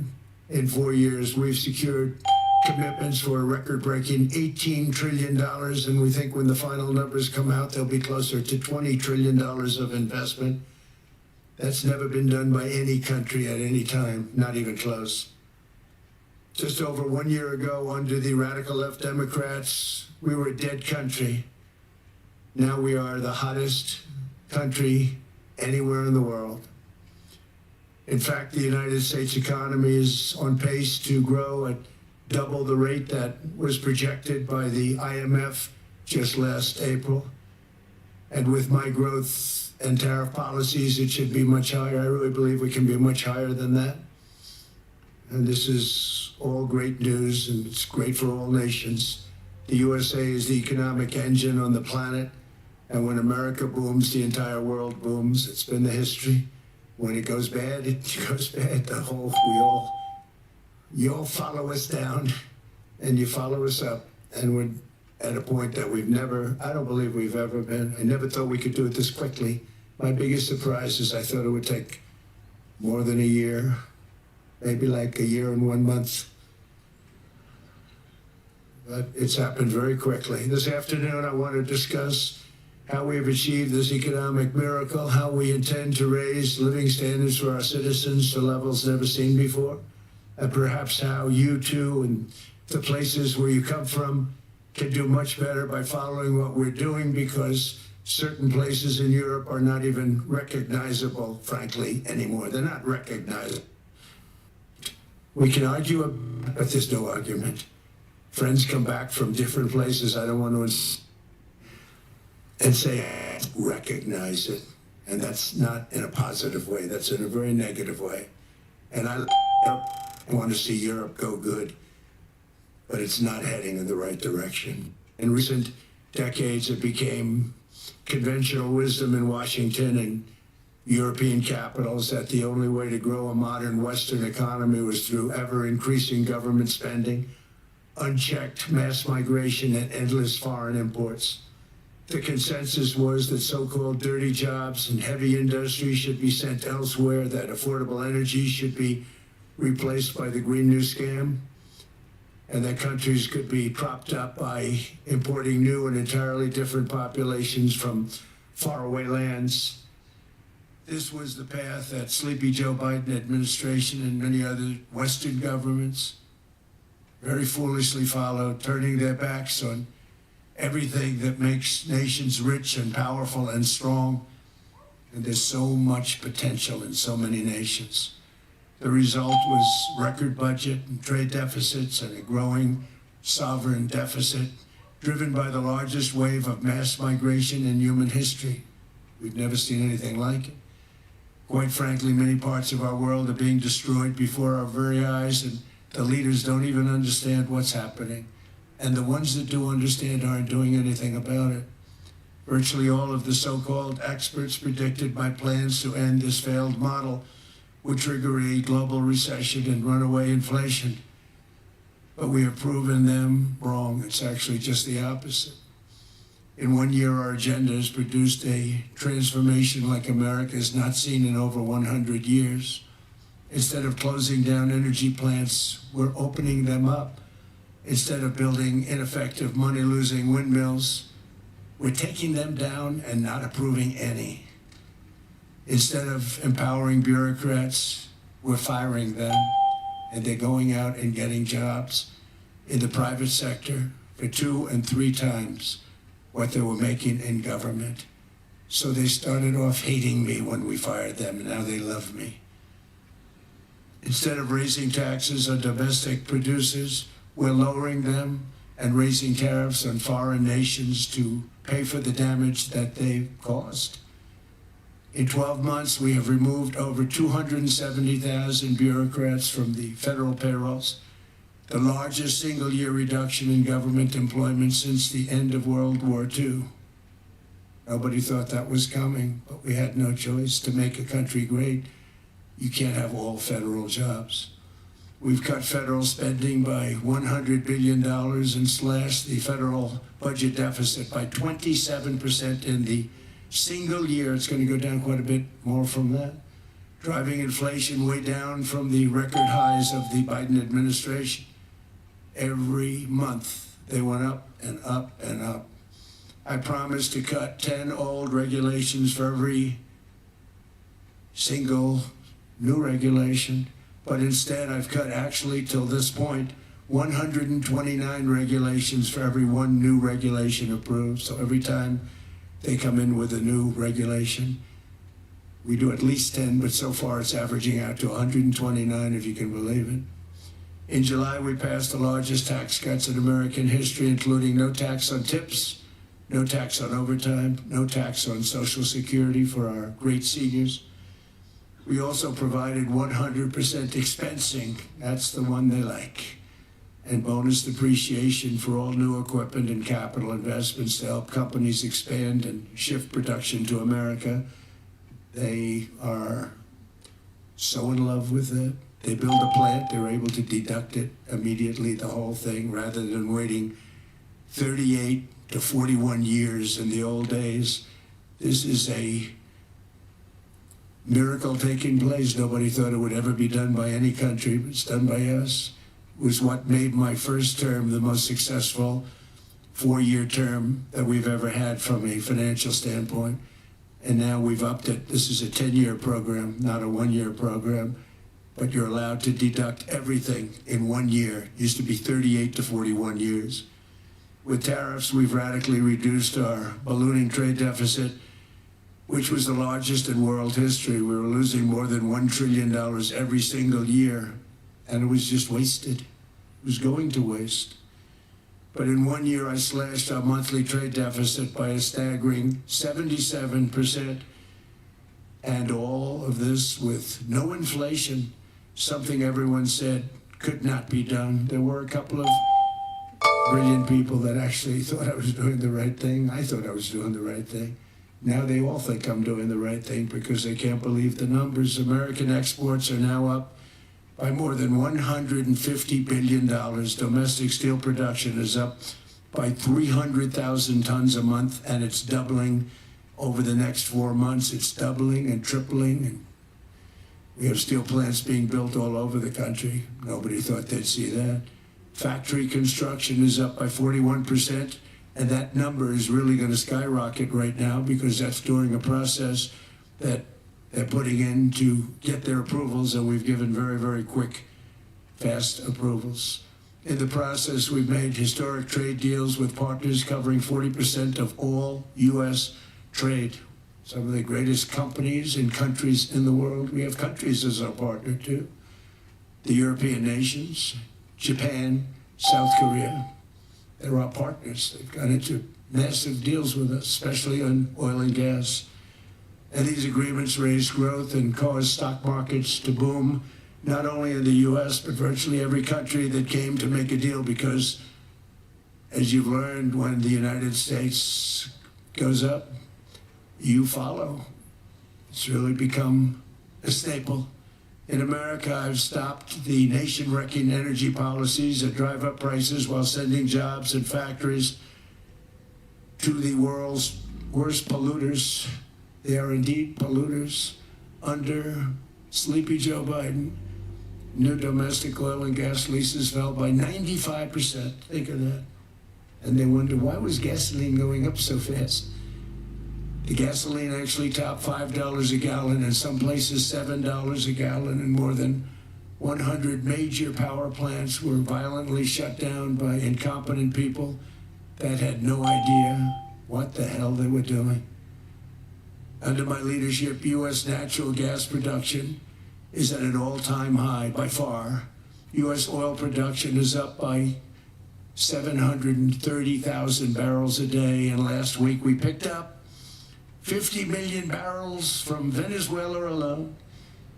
Venezuela's been an amazing place for so many years, but then they went bad with their policies. 20 years ago, it was a great country, and now it's got problems, but we're helping them. And those 50 million barrels, we're going to be splitting up with them, and they'll be making more money than they've made in a long time. Venezuela is going to do fantastically well. We appreciate all of the cooperation we've been giving.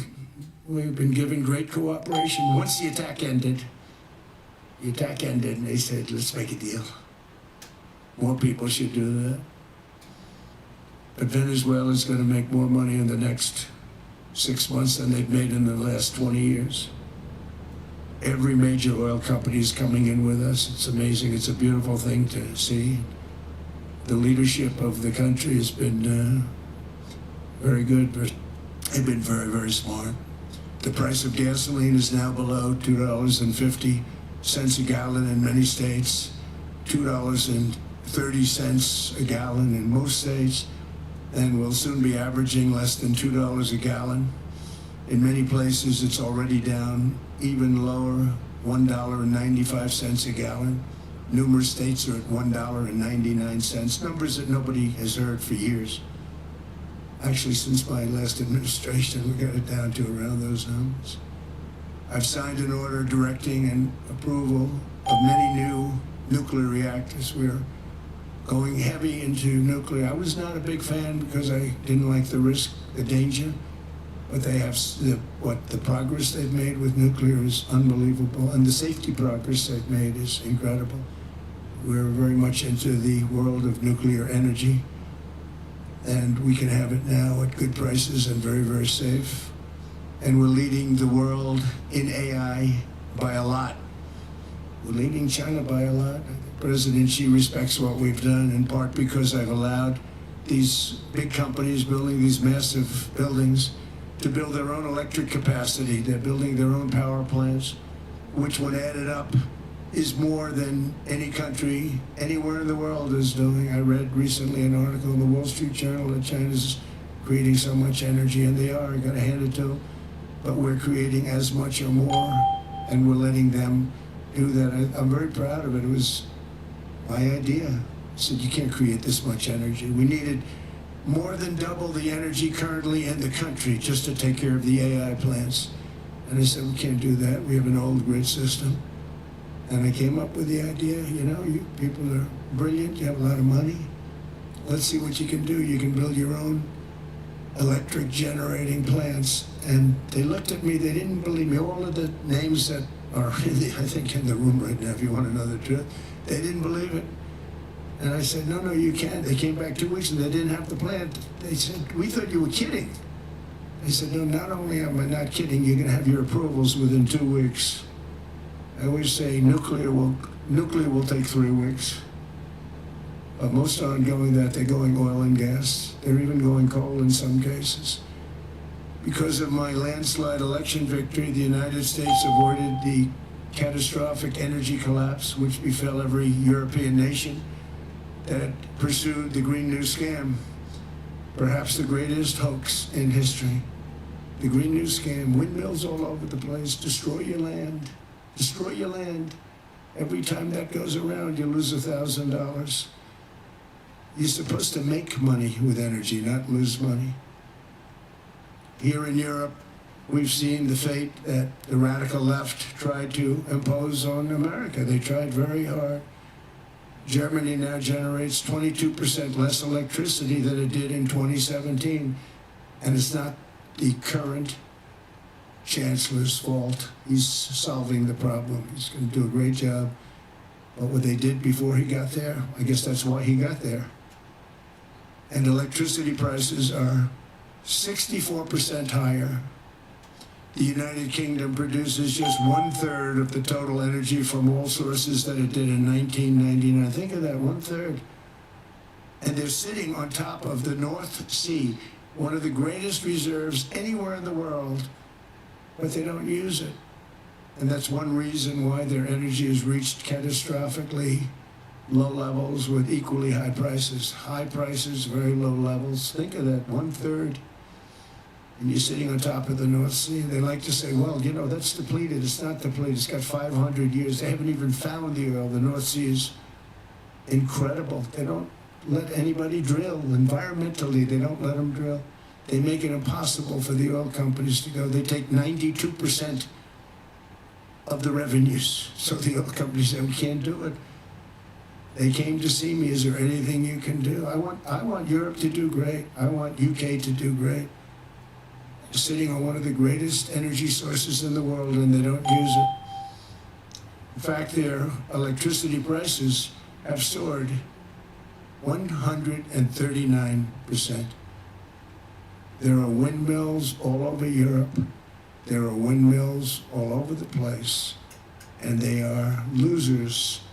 One thing I've noticed is that the more windmills a country has, the more money that country loses and the worse that country is doing. China makes almost all of the windmills, and yet I haven't been able to find any wind farms in China. Did you ever think of that? It's a good way of looking at it. They're smart. China's very smart. They make them, they sell them for a fortune. They sell them to the stupid people that buy them, but they don't use them themselves. They put up a couple of big wind farms, but they don't use them. They just put them up to show people what they could look like. They don't spin, they don't do anything. They use a thing called coal, mostly.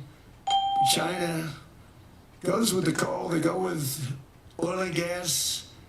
They're starting to look at nuclear a little bit, and they're doing just fine. They make a fortune selling the windmills, though, and I think really that's one that they wouldn't be surprised if it stopped. They are shocked that it continues to go. They were very friendly with me. They're shocked that people continue to buy those damn things. They killed the birds, they ruin your landscapes. Other than that, I think they're fabulous, by the way. Stupid people buy them. The consequences of such destructive policies have been stark, including lower economic growth, lower standards of living, lower birth rates, more socially disruptive migration, more vulnerability to hostile foreign adversaries, and much, much smaller militaries. The United States cares greatly about the people of Europe. We really do. I mean, look, I am derived from Europe, Scotland and Germany. 100% Scotland, my mother, 100% German, my father. And we believe deeply in the bonds we share with Europe as a civilization. I want to see it do great. That's why issues like energy, trade, immigration, and economic growth must be central concerns to anyone who wants to see a strong and united West. Because Europe and those countries have to do their thing. They have to get out of the culture that they've created over the last 10 years. It's horrible what they're doing to themselves. They're destroying themselves. It's beautiful, beautiful places. We want strong allies, not seriously weakened ones. We want Europe to be strong. Ultimately, these are matters of national security, and perhaps no current issue makes the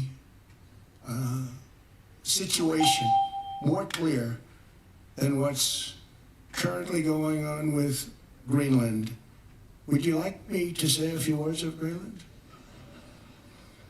I was going to leave it out of the speech, but I think I would have been reviewed very negatively. I have tremendous respect for both the people of Greenland and the people of Denmark, tremendous respect. But every NATO ally has an obligation to be able to defend their own territory. And the fact is, no nation or group of nations is in any position to be able to secure Greenland other than the United States. We're a great power, much greater than people even understand. I think they found that out 2 weeks ago in Venezuela. We saw this in World War II, when Denmark fell to Germany after just 6 hours of fighting and was totally unable to defend either itself or Greenland. So the United States was then compelled, we did it, we felt an obligation to do it, to send our own forces to hold the Greenland territory, and hold it we did at great cost and expense. They didn't have a chance of getting on it, and they tried. Denmark knows that. We literally set up bases on Greenland for Denmark. We fought for Denmark. We weren't fighting for anyone else. We were fighting to save it for Denmark. Big, beautiful piece of ice. It's hard to call it land. It's a big piece of ice. But we saved Greenland and successfully prevented our enemies from gaining a foothold in our hemisphere. So we did it for ourselves also. And then after the war, which we won it big. Without us, right now you'd all be speaking German and a little Japanese, perhaps. After the war, we gave Greenland back to Denmark. How stupid were we to do that? But we did it. But we gave it back. But how ungrateful are they now? So now our country and the world face much greater risks than it did ever before because of missiles, because of nuclear, because of weapons of warfare that I can't even talk about. 2 weeks ago, they saw weapons that nobody ever heard of. They weren't able to fire one shot at us. They said, what happened? Everything was discombobulated. They said, we got them in our sights. Press the trigger, and nothing happened. No anti-aircraft missiles went up.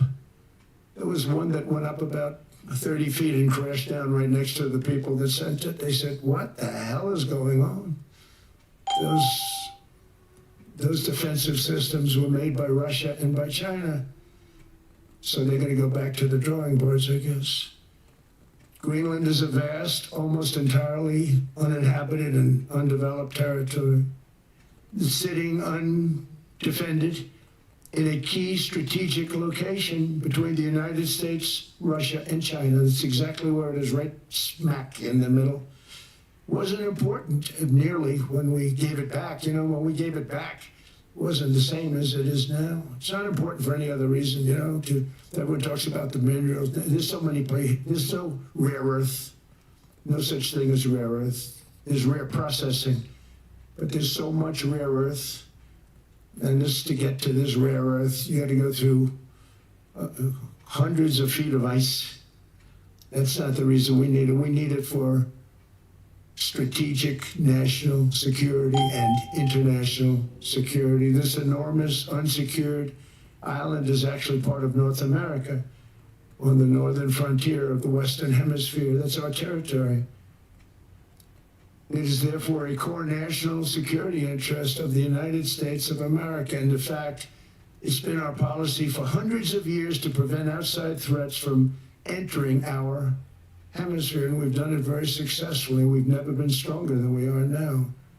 That's why American presidents have sought to purchase Greenland for nearly 2 centuries. You know, for 2 centuries they've been trying to do it. They should have kept it after World War II, but They had a different president. That's all right. People think differently.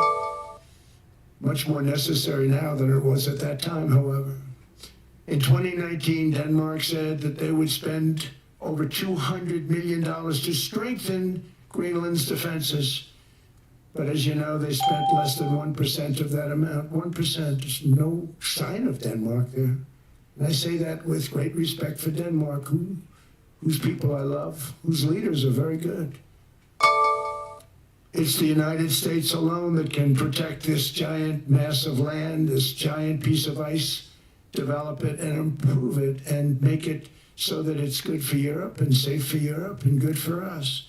And that's the reason I'm seeking immediate negotiations to once again discuss the acquisition of Greenland by the United States, just as we have acquired many other territories throughout our history, as many of the European nations have. They've acquired, there's nothing wrong with it. Many of them, some went in reverse, actually, if you look. Some had great vast wealth, great vast lands all over the world. They went in reverse. They stuck back where they started. That happens too. But some grow. But this would not be a threat to NATO. This would greatly enhance the security of the entire alliance, the NATO alliance. The United States is treated very unfairly by NATO. I want to tell you that. When you think about it, nobody can dispute it. We give so much and we get so little in return. And I've been a critic of NATO for many years. And yet I've done more to help NATO than any other president by far, than any other person. You wouldn't have NATO if I didn't get involved in my first term. The war with Ukraine is an example. We are thousands of miles away, separated by a giant ocean. It's a war that should have never started, and it wouldn't have started if the 2020 U.S. presidential election weren't rigged. It was a rigged election. Everybody now knows that. They found out. People will soon be prosecuted for what they did. It's probably breaking news, but it should be. It was a rigged election. You can't have rigged elections. You need strong borders, strong elections, and ideally a good press. I always say it. Strong borders, strong elections, free, fair elections, and a fair media. The media is terrible. It's very crooked. It's very biased, terrible. But someday it'll straighten out because it's losing all credibility. Think of it. When I went in a landslide, a giant landslide, won all 7 swing states, won the popular vote, won everything, and they only get negative press. That means that it has no credibility. And if they're going to get credibility, they're going to have to be fair. So you need a fair press. But you also need those other elements. And I inherited a terrible, terrible situation. If you look, the border was open. The inflation was raging. Everything was bad with the United States when I came into office. But I also inherited a mess with Ukraine and Russia, something that would have never happened. And I know Putin very well. He and I would discuss Ukraine. It was the apple of his eye, but he wasn't going to do anything. I said, Vladimir, you're not doing it. He would never have done it.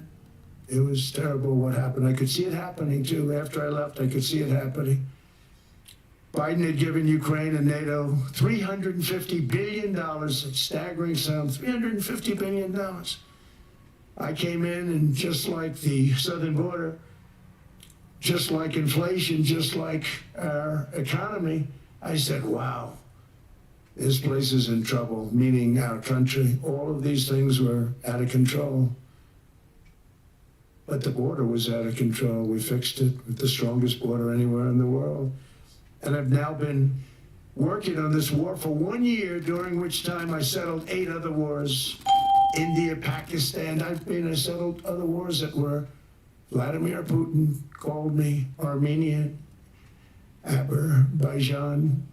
He said, I can't believe you settled that one. They were going on for 35 years. I settled it in 1 day.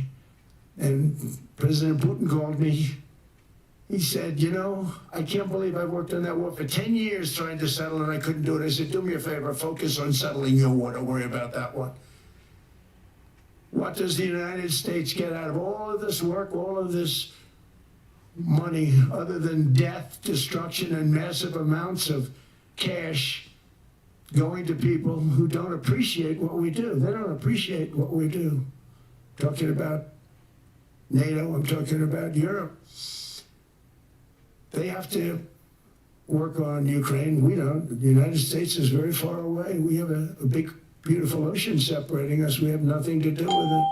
Until I came along, NATO was only supposed to pay 2% of GDP. But they weren't paying, most of the countries weren't paying anything.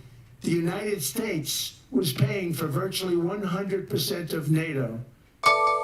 And I got that stopped. I said, that's not fair. But then more importantly, I got NATO to pay 5%, and now they were paying, and now they are paying. So something nobody said was possible. They said, we will never go up higher than 2%.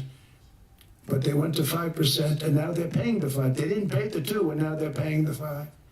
And they're stronger for it, and they have an excellent, by the way, Secretary General, who's possibly in the room. Mark, are you here? Yes, he's here. Hello, Mark.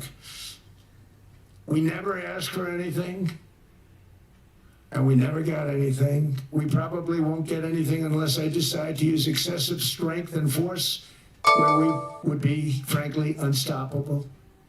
But I won't do that. Okay? Now everyone's saying, oh, good. That's probably the biggest statement I made, because people thought I would use force. I don't have to use force. I don't want to use force. I won't use force. All the United States is asking for is a place called Greenland, where we already had it, as a trustee, but respectfully returned it back to Denmark not long ago after we defeated the Germans, the Japanese, the Italians, and others in World War II. We gave it back to them. We were a powerful force then, but we are a much more powerful force now. After I rebuilt the military in my first term and continue to do so today, we have a budget of $1.5 trillion. We're bringing back battleships. Battleship is 100 times more powerful than the great battleships you saw in World War II, those great, big, gorgeous ships, the Missouri, the Iowa, the Alabama. Because I thought maybe we could take them out of mothballs. They said, no, sir, these ships are 100, think of that, 100 times more powerful than those big, magnificent pieces of art that you saw so many times ago, that you still see on television. You say, wow, what a force. 100 times, each ship 100 times more powerful than the big battleships of the past. So that was the end of the mothball story. So what we have gotten out of NATO is nothing except to protect Europe from the Soviet Union and now Russia. I mean, we've helped them for so many years. We've never gotten anything, except we pay for NATO. And we paid for many years until I came along. We paid for, in my opinion, 100% of NATO because they weren't paying their bills. And all we're asking for is to get Greenland, including right title and ownership, because you need the ownership to defend it. You can't defend it on a lease. Number one, legally it's not defensible that way, totally. And number two, psychologically, who the hell wants to defend a license agreement or a lease, which is a large piece of ice in the middle of the ocean where if there is a war, much of the action will take place on that piece of ice. Think of it. Those missiles would be flying right over the center of that piece of ice. All we want from Denmark for national and international security and to keep our very energetic and dangerous potential enemies at bay is this land on which we're going to build the greatest golden dome ever built. We're building a golden dome that's going to, just by its very nature, going to be defending Canada. Canada gets a lot of freebies from us, by the way. They should be grateful also, but they're not. I watched your Prime Minister yesterday. He wasn't so grateful. But they should be grateful to us. Canada lives because of the United States. Remember that, Mark, the next time you make your statements. What we did for Israel was amazing, but that's nothing compared to what we have planned for the United States, Canada, and the rest of the world. We are We're gonna build a dome like no other. We did it for Israel. And by the way, I told Bibi, stop taking credit for the dome. That's our technology, that's our stuff. But they had a lot of courage, and they were good fighters, and they did a good job, and we wiped out the Iran nuclear threat like nobody can believe. Nobody's ever seen anything like it. That, Venezuela, taking down Soleimani, wiping out al-Baghdadi when he tried to reinstitute ISIS. We did a lot. I did a lot of big things, all perfectly executed. Everyone was perfectly executed. Somebody told me that, a military expert told me, sir, everything you've done has been perfectly executed. I said, I know. So other presidents have spent, whether foolishly or not, trillions and trillions of dollars on NATO and gotten absolutely nothing in return. We've never asked for anything. It's always a one-way street. Now they want us to help them with Ukraine.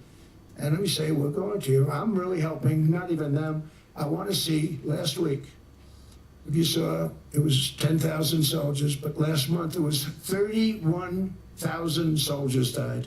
31,000, that's this room times, the number of people in this room times 30. Think of it, 30,000 soldiers died in 1 month. The month before it was 27,000. The month before that it was 28,000. The month before that it was 25,000. It's a bloodbath over there. And that's what I want to stop. It doesn't help the United States, but these are souls. These are young people. Look like you, look like some of you right in the front row.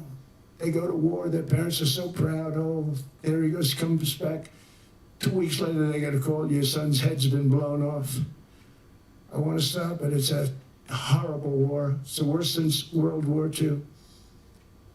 They keep going, they'll exceed World War II. The numbers are staggering, how many people they've lost. They don't want to talk about it. Ukraine and Russia lost just tremendous amounts.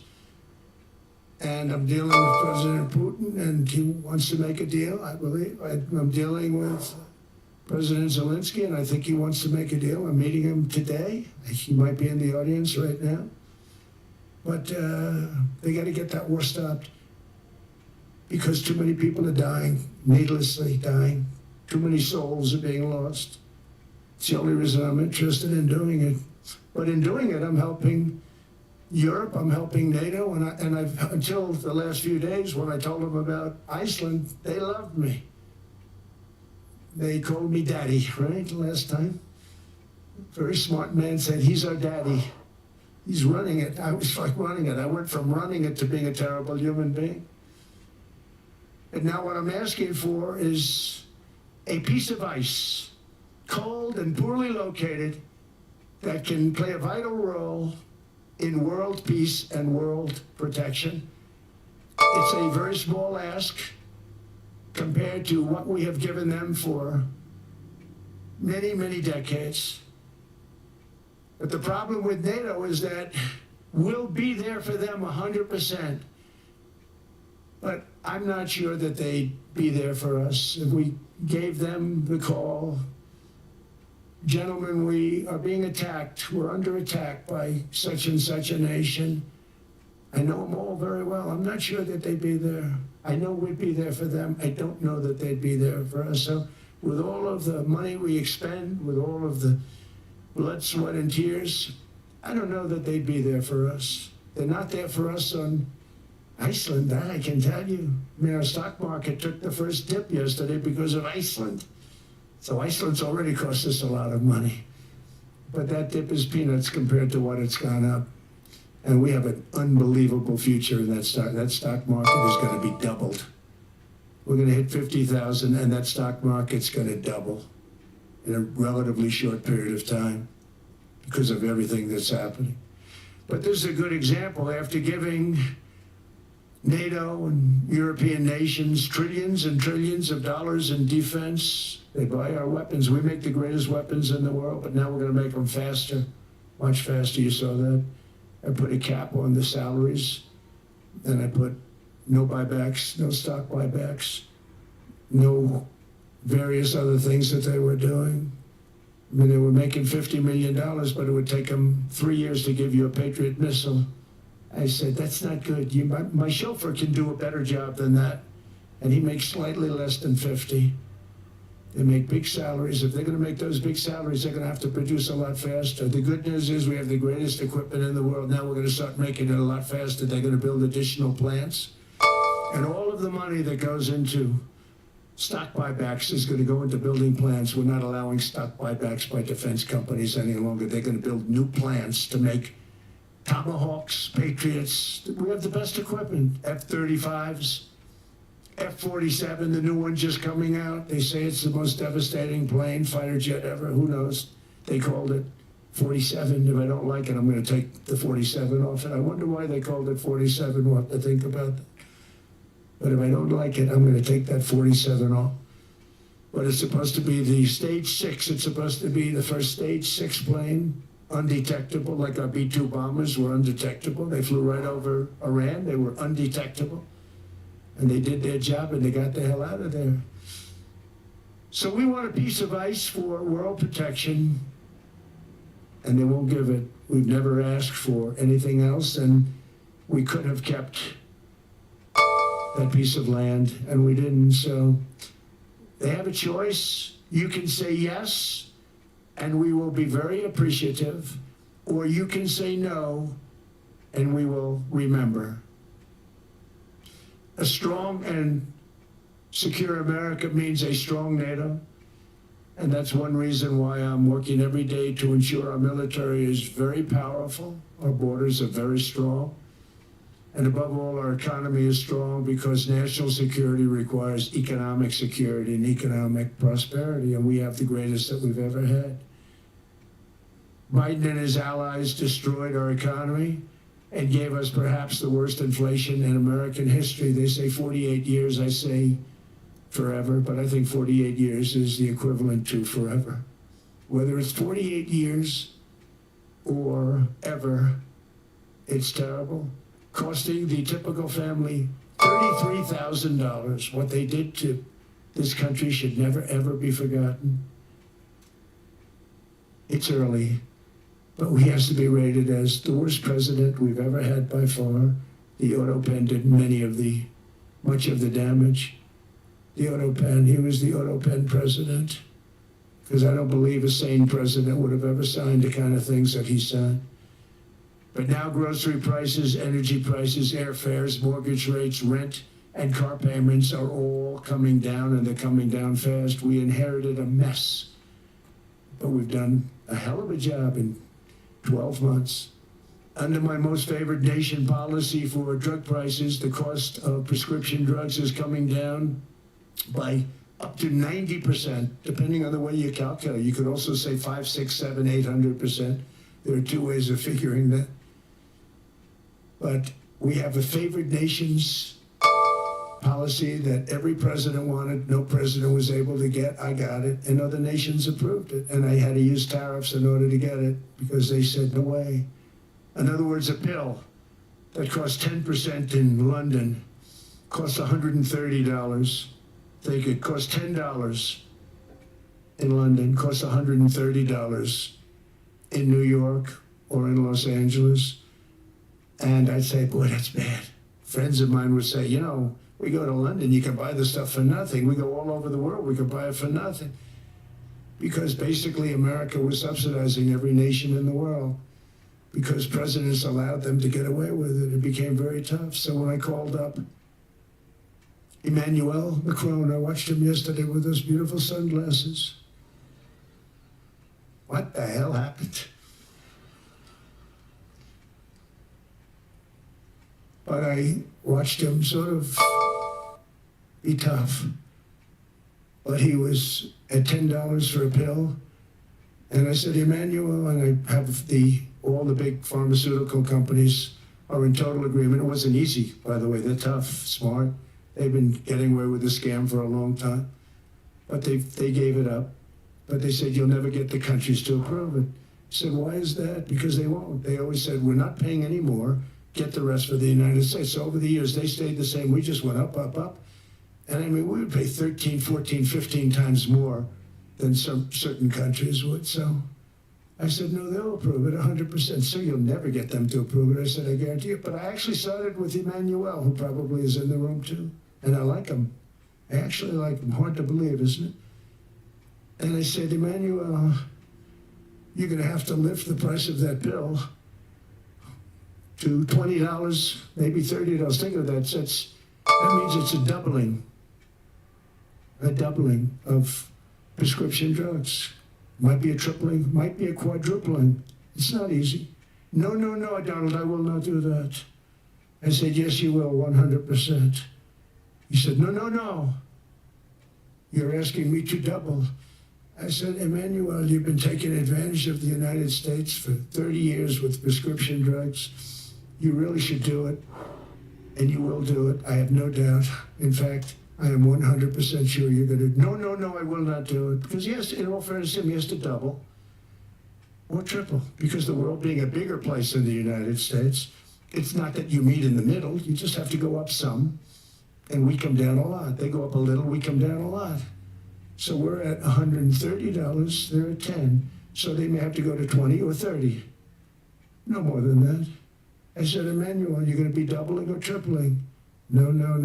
I said, here's the story, Emmanuel. The answer is you're going to do it, you're going to do it fast. And if you don't, I'm putting a 25% tariff on everything that you sell into the United States and a 100% tariff on your wines and champagnes. And that's about 10 times more than what I'm requesting. And you're going to do it. I don't want to go public with it, but you may make me do that. No, Donald, I will do it. I will do it. It took me, on average, 3 minutes a country, saying the same thing. You will do it. They all said, no, I will not do it. You're asking me to double the cost of prescription. I said, that's right, because you've been screwing us for 30 years. And they said, we will not do it. I said, that's all right. On Monday morning, we're putting a 25, 30, 50, I gave different numbers for different countries. This is also national security we're talking about. Not fair. We're not going to subsidize the whole world. And every one of those countries have agreed to do it. So one of the biggest things that I've done is the fact that we have now most favored nation. We will pay whatever the lowest price is in the entire world. So our drug prices are going to be coming down by staggering 90%. Again, you could say 1,000%, 2,000%, depends on the way you want to figure it, but we'll go with the way the fake news likes it better because it sounds, can you imagine a 90% reduction sounds much worse? But drug prices are going to be coming down tremendously in all the nations, and I appreciate them doing it, but they did it, in all fairness, without tariffs, I wouldn't have been able to get it done. After declining $3,000 under Biden, real incomes are up in the United States by $2,000, $3,000, and even $5,000 and more. Home ownership has always been a symbol of health and vigor of American society, but that goal fell out of reach for millions and millions of people in the Biden era because interest rates went up so high. Today, I'm taking action to bring back this bedrock of the American dream. In recent years, Wall Street giants and institutional investment firms, many of you are here, many of you are good friends of mine, many of you are supporters. Sorry to do this to you, I'm so sorry.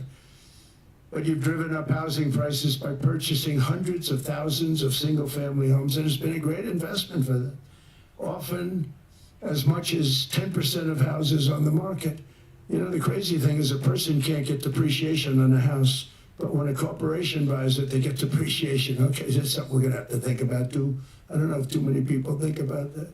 You buy a corporation, they buy 500 houses, they buy hundreds of thousands, they buy 500 houses, they can take depreciation. A person sweats and works and buys one house, they can't. But homes are built for people, not for corporations, and America will not become a nation of renters. We're not going to do that. That's why I have signed an executive order banning large institutional investors from buying single-family homes. It's just not fair to the public. They're not able to buy a house. And I'm calling on Congress to pass that ban into permanent law, and I think they will. One of the biggest barriers to saving for a down payment has been surging credit card debt. The profit margin for credit card companies now exceeds 50%, one of the biggest. And they charge Americans interest rates of 28%, 30%, 31%, 32%. Whatever happened to usury? So to help our citizens recover from the Biden disaster, all caused by this horrible precedent, I'm asking Congress to cap credit card interest rates at 10% for 1 year. And this will help millions of Americans save for a home. They have no idea they're paying 28%. They go out there a little late in their payment and they end up losing their house. It's terrible. To unleash innovation in savings and financing, I'm also working to ensure America remains the crypto capital of the world. And to that end, last year I signed the landmark Genius Act into law. Now Congress is working very hard on crypto market structure legislation, Bitcoin, all of them, which I hope to sign very soon, unlocking new pathways for Americans to reach financial freedom. And I did it for two reasons. Number one, I thought it was politically good, and it was. I got tremendous political support. But more importantly, China wanted that market too. It's just like they want the AI. And we've got that market, I think, pretty well locked up. If I didn't do it, Biden was totally against it until before the election, when they realized that, there were millions of people voting against him over crypto. And all of a sudden they loved it very much, but it was too late, they blew it. But it is politically popular, but it's much more importantly, we have to make it so that China doesn't get the hold of it. And once they have that hold, we're not going to be able to get it back. So I'm honored to have done it. Finally, I've instructed government-backed institutions to purchase up to $200 billion in mortgage bonds to bring down interest rates. And I'll be announcing a new Fed chairman in the not-too-distant future. I think he'll do a very good job. So he gave away some of it. He did give that away. So we have something, got something, and somebody that's very respected. They're all respected. They're all great. Everyone that I interviewed is great. Everyone could do, I think, a fantastic job. Oh, problem is they change once they get the job. I'll be back. They're saying everything I want to hear, and then they get the job. They're locked in for 6 years. They get the job, and all of a sudden, let's raise rates a little bit. I call them, sir, we'd rather not talk about this. It's amazing how people change once they have the job. It's too bad. Sort of disloyalty, but they got to do what they think is right. We have a terrible chairman right now. Jerome, too late Powell. He's always too late. And he's very late with interest rates, except before the election, he was just fine for the other side. So we're going to have somebody that's great, and we hope he does the right job. Last week, the average 30-year mortgage rate dropped below 6% for the first time in many years. Another major factor in driving up housing costs was the mass invasion of our borders. And I have to say one thing about housing, because nobody ever says this. I am very protective of people that already own a house, of which we have millions and millions and millions. And because we have had such a good run, the house values have gone up tremendously. And these people have become wealthy. They weren't wealthy, they become wealthy because of their house. And every time you make it more and more and more affordable for somebody to buy a house cheaply, you're actually hurting the value of those houses, obviously, because the one thing works in tandem with the other.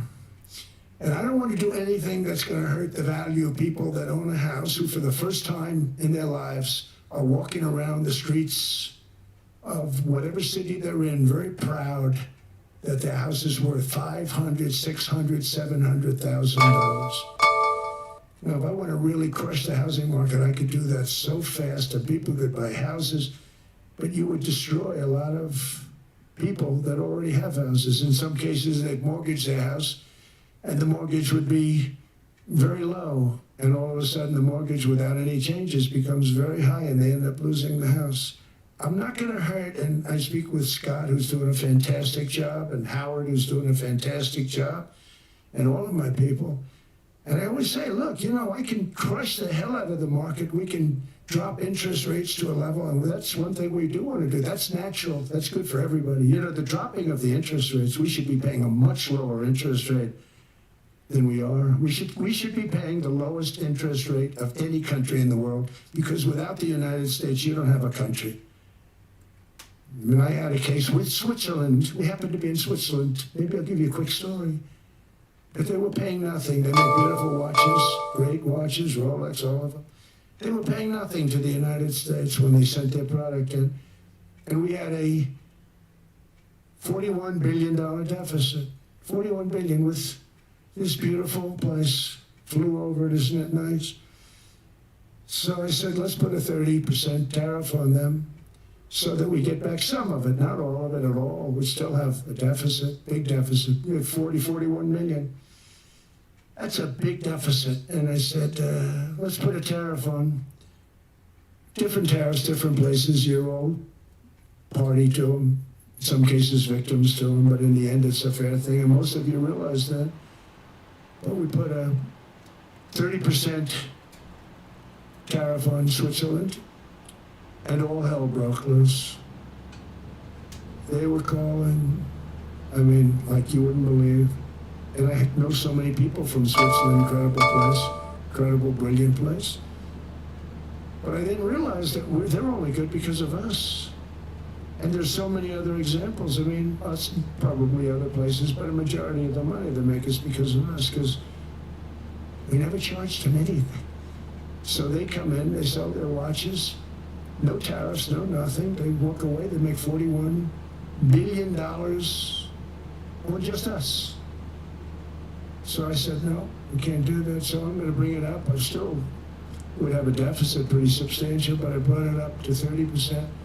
And I guess Prime Minister, I don't think President, I think Prime Minister called a woman, and she was very repetitive. She said, no, no, no, you cannot do that, 30%. You cannot do that. We are a small, small country. I said, yeah, but you have a big, big deficit. You may be small, but you have a big deficit than big countries. He said, no, no, no, please, you cannot do it. Kept saying the same thing over and over. We are a small country. He said, but you're a big country in terms of... And she just rubbed me the wrong way, I'll be honest with you. And I said, all right, thank you, ma'am, appreciate it. Do not do this. Thank you very much, ma'am. And I made it 39%. And then all hell really broke out. And I was paid visits by everybody. Rolex came to see me. They all came to see me. But I realized, and I reduced it, because I don't want to hurt people. I don't want to hurt them. And we brought it down to a, lower level. Doesn't mean it's not going up. But we brought it down to a lower level. But they pay now, tariff. But I realized that we have many places like that where they're making a fortune because of the United States. Without the United States, they wouldn't be making anything. Think of it, Switzerland made $41 billion on us. And as she said, it's a small place. And I realized with that, I don't know, it was so, because she was so aggressive. And I realized in that conversation that the United States is keeping the whole world afloat. Many places, I could give you 6, 7 places just in the people in this little area. I know every one of them. They're looking down. They don't want to see me. They don't want to stare me in the eyes. But they're taking advantage of, everybody took advantage of the United States. But I've been very fair, and I gave them a tariff, and it was fine. But I realized that without us, it's not Switzerland anymore. Without us, it's not any of the countries that are represented here. And we want to work with the countries. We want to work with them. We're not looking to destroy them. I could have said 39, 40%. I could have said I want a 70% tariff, then we make money with Switzerland. But Switzerland would have been probably destroyed, financially destroyed. I don't want to do that. But we should be paying the lowest interest rate of everybody. I hope Scott's listening to this, because we should be paying the lowest interest rate of everybody. Without us, most of the countries don't even work.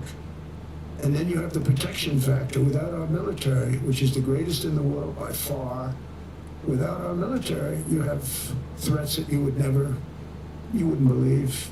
You wouldn't believe. You don't have threats because of us, and that's because of NATO. One other thing, and I have to say it so importantly, in the old days, and I used to say I'm the youngest in the room. Now I'm among the older. I hate to say it.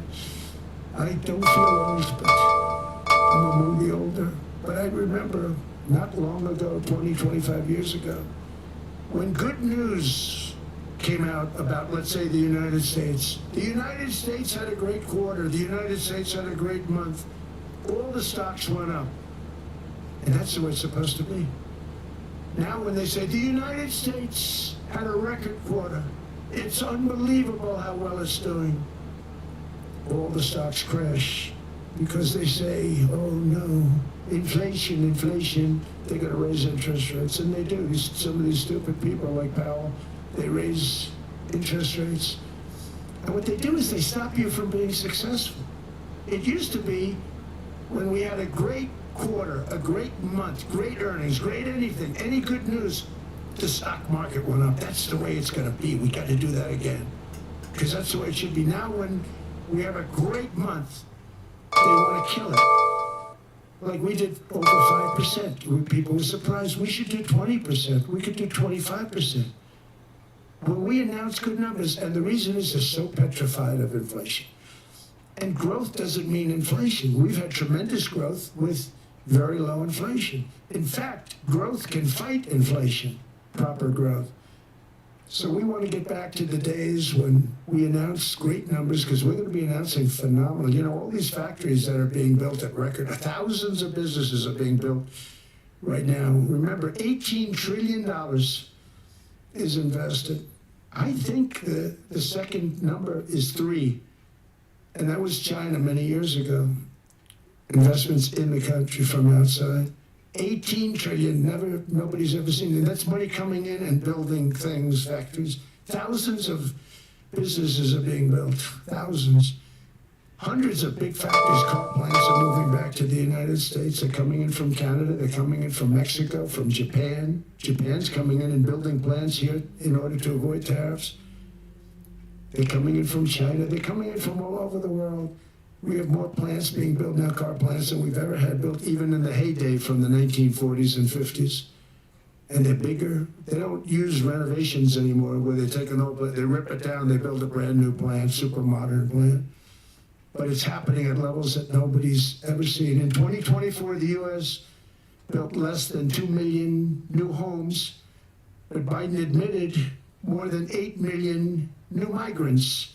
And those days are over. In 2025, for the first time in 50 years, the United States had reverse migration. Boy, that was nice. And these were criminals that were being taken out of our country because they allowed people to come into our country from jails, from gangs, drug dealers, murderers. 11,888 murders. We've gotten most of them out. And then ICE gets beat up by stupid people from leadership in Minnesota. We actually are helping Minnesota so much, but they don't appreciate it. Most places do. You know, Washington, D.C. is the safest place now in the United States.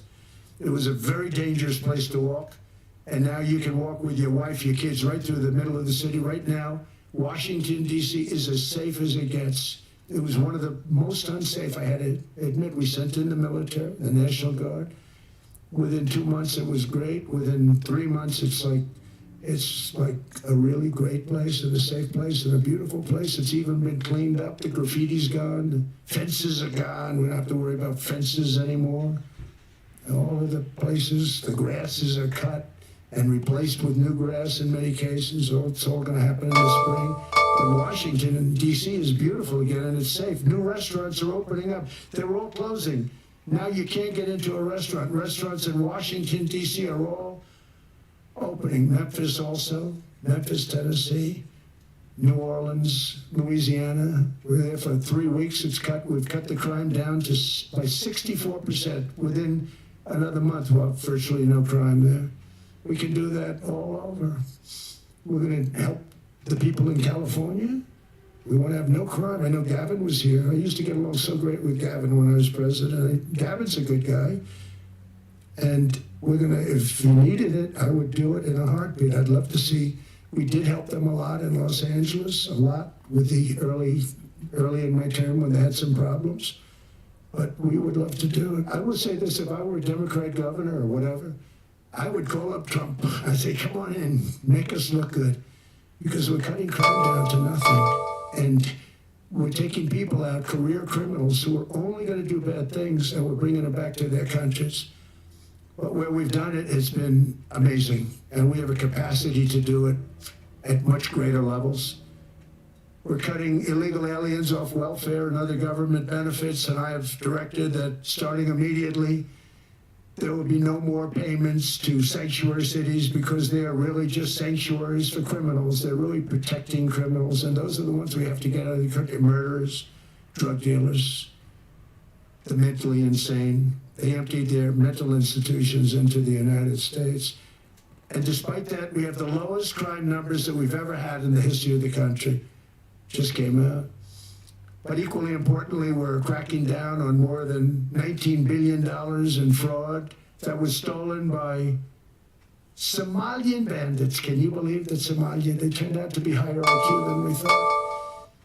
I always say these are low IQ people. How do they go into Minnesota and steal all that money? And we have, you know, they're pirates, they're good pirates, right? But we shoot them out of the water just like we shoot the drug boats out. They're not pirating too many boats lately, do you notice? When they go out into those boats, they want to take over a $1.5 billion tanker loaded up with oil.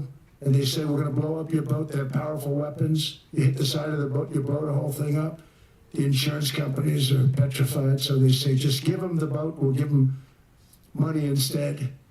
And I don't do that. We blow them right the hell out of the water. We see them going out, we blow them out of the water. We don't have any pirates so much anymore. If we do, they won't be there long. We've cut down with the hitting of the boats that are loaded up with drugs, including submarines. Can you believe they actually buy small, they call mini subs, very fast. They're meant for drugs. We've knocked out 2 of them. The Democrats say they were fishing. You have ruined somebody's fishing weekend, I would say. A submarine is not a fishing boat. You don't fish. But we've knocked down drugs by water, the oceans, the sea, by 97.2%. Think of that. And I actually say, who the hell are the 3%? Because I would not want to be piloting one of those boats. We knocked them down, and now we're going to start on land. We're going to knock it all out. The land is the easy part. What we did on sea is incredible, and that's our great military. The situation in Minnesota reminds us that the West cannot mass import foreign cultures which have failed to ever build a successful society of their own. I mean, we're taking people from Somalia, and Somalia is a failed, it's not a nation. Got no government, got no police, got no military, got no nothing. And then we have this fake congressperson who they just reported is worth $30 million. You believe this? Ilhan Omar, talking about the Constitution provides me. She comes from a country that's not a country, and she's telling us how to run America. Not going to get away with it much longer, let me tell you. The explosion of prosperity and conclusion and progress that built the West did not come from our tax codes. It ultimately came from our very special culture. This is the precious inheritance that America and Europe have in common. We share it. We share it, but we have to keep it strong. We have to become stronger, more successful, and more prosperous than ever. We have to defend that culture and rediscover the spirit that lifted the West from the depths of the Dark Ages to the pinnacle of human achievement. We live in an incredible, changing period. It's an unbelievable time, but we have to take advantage of the time that we're in. In our hands are technologies that our ancestors could scarcely have. I mean, they couldn't have even dreamt some of the things that we see today. And so rapidly they're produced. I mean, AI, 2 years ago, nobody ever heard of the term, and now everybody's talking about it. And it can have some very good purpose. It could also have some dangerous purpose. And For that, we have to watch out. But some tremendous things are happening because of it. And we're leading by so much. We're doing so well. But opportunities that are bigger and grander than ever before in human history are right before us. It is the pioneers in this room. Many of you in this room are true pioneers. You're two truly brilliant people. Just your ability to get a ticket is brilliant because you have about 50 people for every seat. I don't know what. That's Larry. Everything Larry touches turns to gold. He made this very successful. But you're in this room, and some of you are the greatest leaders anywhere in the world. You're the greatest brains anywhere in the world. And the future is unlimited, and to a large part because of you. And we have to protect you, and we have to cherish you. I always say we have to cherish our brilliant people because there aren't many of them. So together with confidence, boldness, and persistence, let us lift up our people, grow our economies, defend our shared destiny, and build a future for our citizens that is more ambitious, more exciting, more inspiring, and greater than the world has ever seen. We're in a position to do things that nobody else has ever even thought of before. And many of the people in this room are the ones that are doing it, and I want to congratulate you, and I'm with you all the way. You can do things that nobody else can even think about. So I congratulate you on your tremendous success. And the United States is back, bigger, stronger, better than ever before. And I'll see you around. Thank you all very much. Thank you very much.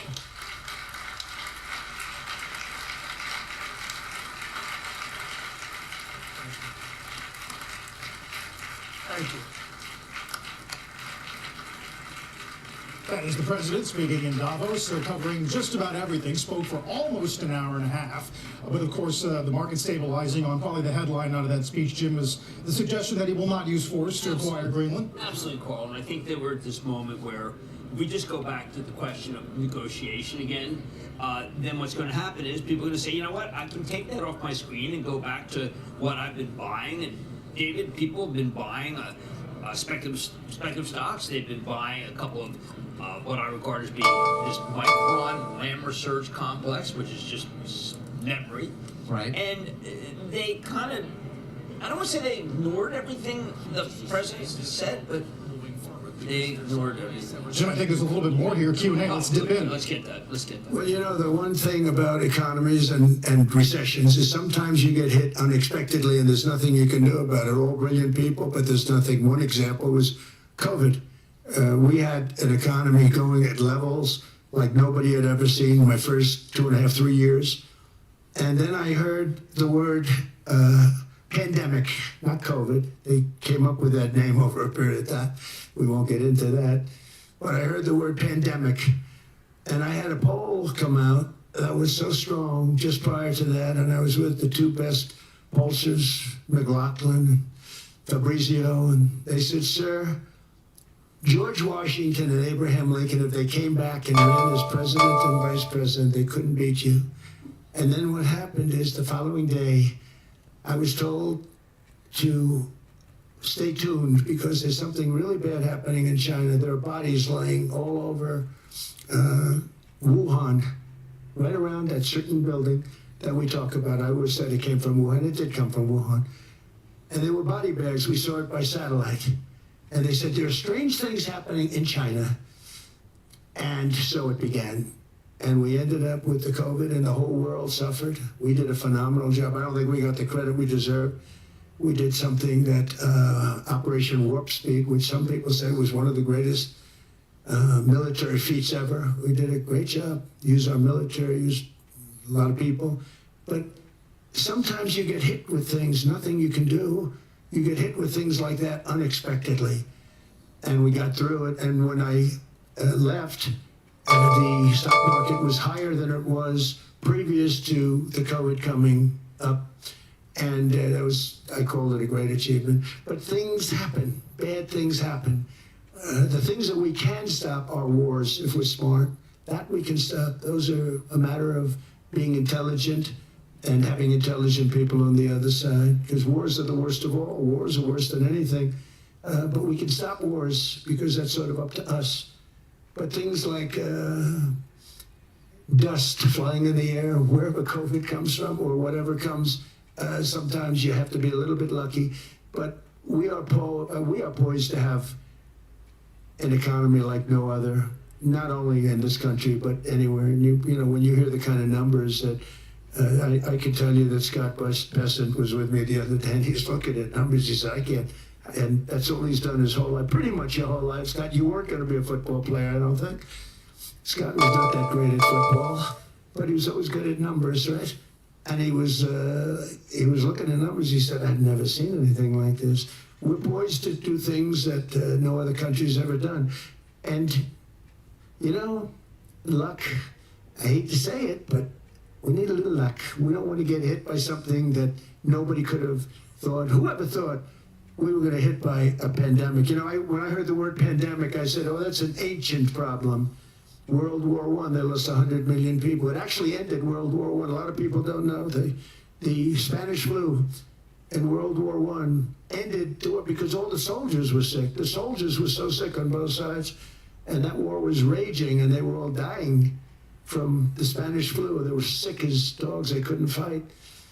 So, you know, you don't know how that would have turned out. But so we do, I mean, subject to that, and I always have to put a caveat in for it, but we're poised to have the greatest growth of any large country, I think any country that there's been. When you look at what's happening in the United States, it's really amazing. Thank you. One thing that maybe keeps you up at night, I know you don't sleep that much anyway, Mr. President, is the debt. The U.S. debt is high, is now the biggest expenditure on your budget. How to get out of that impasse? Well, the big thing is growth. I mean, growth is the way. If we grow like this, we go from having at 37 trillion dollars, we go from having high debt to low debt. But we also are cutting expenses, you know, the old-fashioned way. We have extraordinary growth. I think we're going to be growing our way out. I think we're going to be paying off debt. We're taking in tremendous money from tariffs fairly. And again, I'm using them judiciously. You know, Switzerland's a case study. I could have gotten much more. I could have asked for much more. But we're using them judiciously. But I think growth, most importantly, and then cutting costs. Now, if you take a look at Minnesota, $19 billion in fraud and other things. People going to airports, they came into the country, they don't have 10 cents and they're leaving with hundreds of thousands of cash in their bags. When we get to that, and our DOJ, Pam and Todd and all the people that work over there and all of the people that work in here, I can tell you, Scott Bessent is working on that. It's a priority, right? You have your whole team. We're in there looking for where this money is coming from, how much it is. It could be more than $19 billion. Can you believe that? That's just one state. If we were able to cut out 50% of the fraud, 50%, and we should be able to do better than that, we would have a balanced budget without having to talk about even growth. So we have a lot of options, but we're working very hard on that. That's a big deal. It's not just the protests, the fake protests done by agitators and, you know, professional insurrectionists. That's what they are. They're professional troublemakers. But we are looking very strong at the money too in Minnesota and other places. I think, Mr. President, also the $500 billion invested in artificial intelligence and the frontier technologies last year also were driving growth exponentially in the U.S. AI has been a big factor. AI is massive. I mean, Mark Zuckerberg showed me a plant where he put it over a map of Manhattan, and it was basically the size of Manhattan. This is not, I said, you gotta be kidding. It's a plant that was miles long, miles wide, very high. I don't think it was high like the Empire State Building, but it was high. And it literally covered most of the island of Manhattan. That's called a big plant. And, you know, when I heard they're going to spend $50 billion building it, I said, what, you know, if you spend $50 million, you can build a nice little shopping center. If you spend $500 million, you can build a good shopping center. But how do you spend $50 billion? When I looked at this thing, I said, you think you'll be able to do it for that? it's amazing when you know, some of the plants that I see, and I see them all. And again, so big as we're letting them build their own electric generation. This way we have no problem, and otherwise they'd be complaining. There'd be nobody able to pay. You know, we have an old grid system. And not only that, they're going to sell at a very cheap price the excess electricity that they create back into our grid. So that'll solve some problems for certain states that don't have enough electricity. We also know that on the AI there is fierce competition between the US as the largest economy in the world, 27% of the global GDP and 5% of the global population, not doing that badly, and China. And we know that that competition is very tough on AI. I know you're heading to a state visit to China in April. How do you see the US-China relationship moving forward? Are you able to combine this tough competition with also collaboration? So I've always had a very good relationship with President Xi and with President Putin. Talk about, you know, the larger powers. But I've always had a very good relationship with President Xi of China. He's an incredible man. What he's done is amazing. He's highly respected by everybody. And I do now. I mean, now I have good. It was very severely interrupted by COVID. I used to call it the China virus, but he said, "Do you think you could use a different name?" And I decided to do that, because why should we have a problem over that? But I would do that, and they were a true diplomat, huh? I became a diplomat for the first time. Well, you know who taught me that? Marco Rubio. He said, "Let me teach you about diplomacy." Hey, any guy that gets approved by 100% of the votes, think of it, he got liberal Democrats and radical right Republicans to approve him. He's the only one. The next one was like lost 45 votes, right? But he got all 100 votes voting for him. And at first I wasn't happy about it. I said, wait a minute, I don't like that. And now it turns out that the Democrats probably wish they didn't do that. And Marco has been fantastic. Marco, stand up, please. You have done a great job as Secretary of State. He's going to go down as the best Secretary of State. And Scott, and we have Susie, who's the first female Chief of Staff, and she's the best Chief of Staff, too. And I see Howard Lutnick, who I know spoke, and Howard's fantastic. Some of the deals we're doing are great. And I want to pay particular attention because we have Chris, and Chris, you got up and spoke, I think. He's the #1 oil man in the world, because I was going to put Doug Burgum, who's fantastic. I don't know if Doug's here. Is Doug here? Doug Burgum is fantastic. He said, "Sir, there's one man better than me." And he introduced me to Chris, and he turns out to be. So we're drilling more oil and gas now than we ever have, by almost double. Is that right, Chris? And on top of it, we got a lot coming out of Venezuela. So anyway, so we're doing great. The country is just doing great. We have great people. Thank you. And I see other people. We have Steve Witkoff. We have Jared. I got so many people. I'm in trouble because when I go back, they're going to be people with long faces. Sir, you didn't introduce me. I got so many people. And we have a lot of the greatest people anywhere in the world. I know them all. So I won't continue because we'd be here all day. Thank you, Mr. President. We also know that you're a deal maker, and then maybe coming back to Greenland and Ukraine. What kind of deal in the end do you see between the U.S. And Denmark? Because, you know, I guess you see it now as a negotiation going on, or? Well, it's costing Denmark hundreds of millions a year to run it. And Denmark's a small country and wonderful people. But, you know, it's very expensive. It's a very big piece of ice. And it's very important. I mean, I don't want to repeat the speech, but it's very important that we use that for national and international security. That can create a power that will make it impossible for the bad guys to do anything against the perceived good ones. And it's a great block for Europe, just like, you know, Denmark was supposed to spend hundreds of millions of dollars. They didn't spend the money. They didn't spend anything, almost. And we'll see what happens. I just say this. NATO has treated the United States of America very unfairly. We never asked for anything. We never got anything. We actually took care of the needs of NATO for years and years, which I felt was always unfair, so I got NATO to pay, because they're rich countries. But I think it's time that NATO step up. We're helping them with Ukraine. Without us, I think Putin would have gone all the way. I think we have it. I think there could have been a World War III, if you want to know the truth.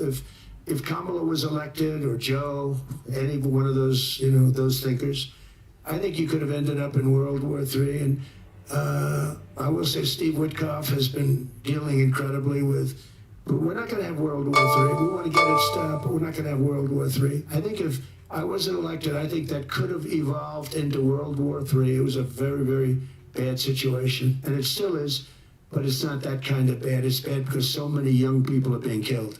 How close do you think there is on an agreement on Ukraine? I had the pleasure of speaking with Steve Witkoff and Jared Kushner yesterday. I know they're working hard on it. I know that they're also traveling now. Do you see this very close or still? Well, I hate to say it. I thought that was going to be so. I settled 8 wars plus. And I thought that was going to be one of my easier ones. Not the easiest. Some I settled in a matter of hours. Because I'm good at that stuff. The United Nations should be doing this. I shouldn't be doing it, but it doesn't matter. It's got to get done. Saving a lot of lives. We're saving millions of lives. With Ukraine, Russia, there's tremendous hatred between President Zelensky and President Putin. That's not good. That's not good for settlements. We know from dealing. There's abnormal hatred. With that being said, I think Russia wants to make a deal. I think Ukraine wants to make a deal. And we're going to try getting a deal done. I think, Steve, I can say that we're reasonably close. But what happens is oftentimes we'll have a deal with Russia. Russia's set, and President Zelensky will not do it. You saw that when he was in the Oval Office. I was not happy. And then we'll have President Zelensky wants to make a deal, and Putin doesn't want to make the deal. It's a very difficult balance, and it's big time, and it is, to use a word, it's a bloodbath. It's horrible what's happening. It's a drone war. The drones are killing, thousands of people a week, thousands. We have to get it stopped. So I believe they're at a point now. I'm going to meet with President Zelensky later today. I believe they're at a point now where they can come together and get a deal done. And if they don't, they're stupid. That goes for both of them. And I know they're not stupid. But if they don't get this done, they are stupid.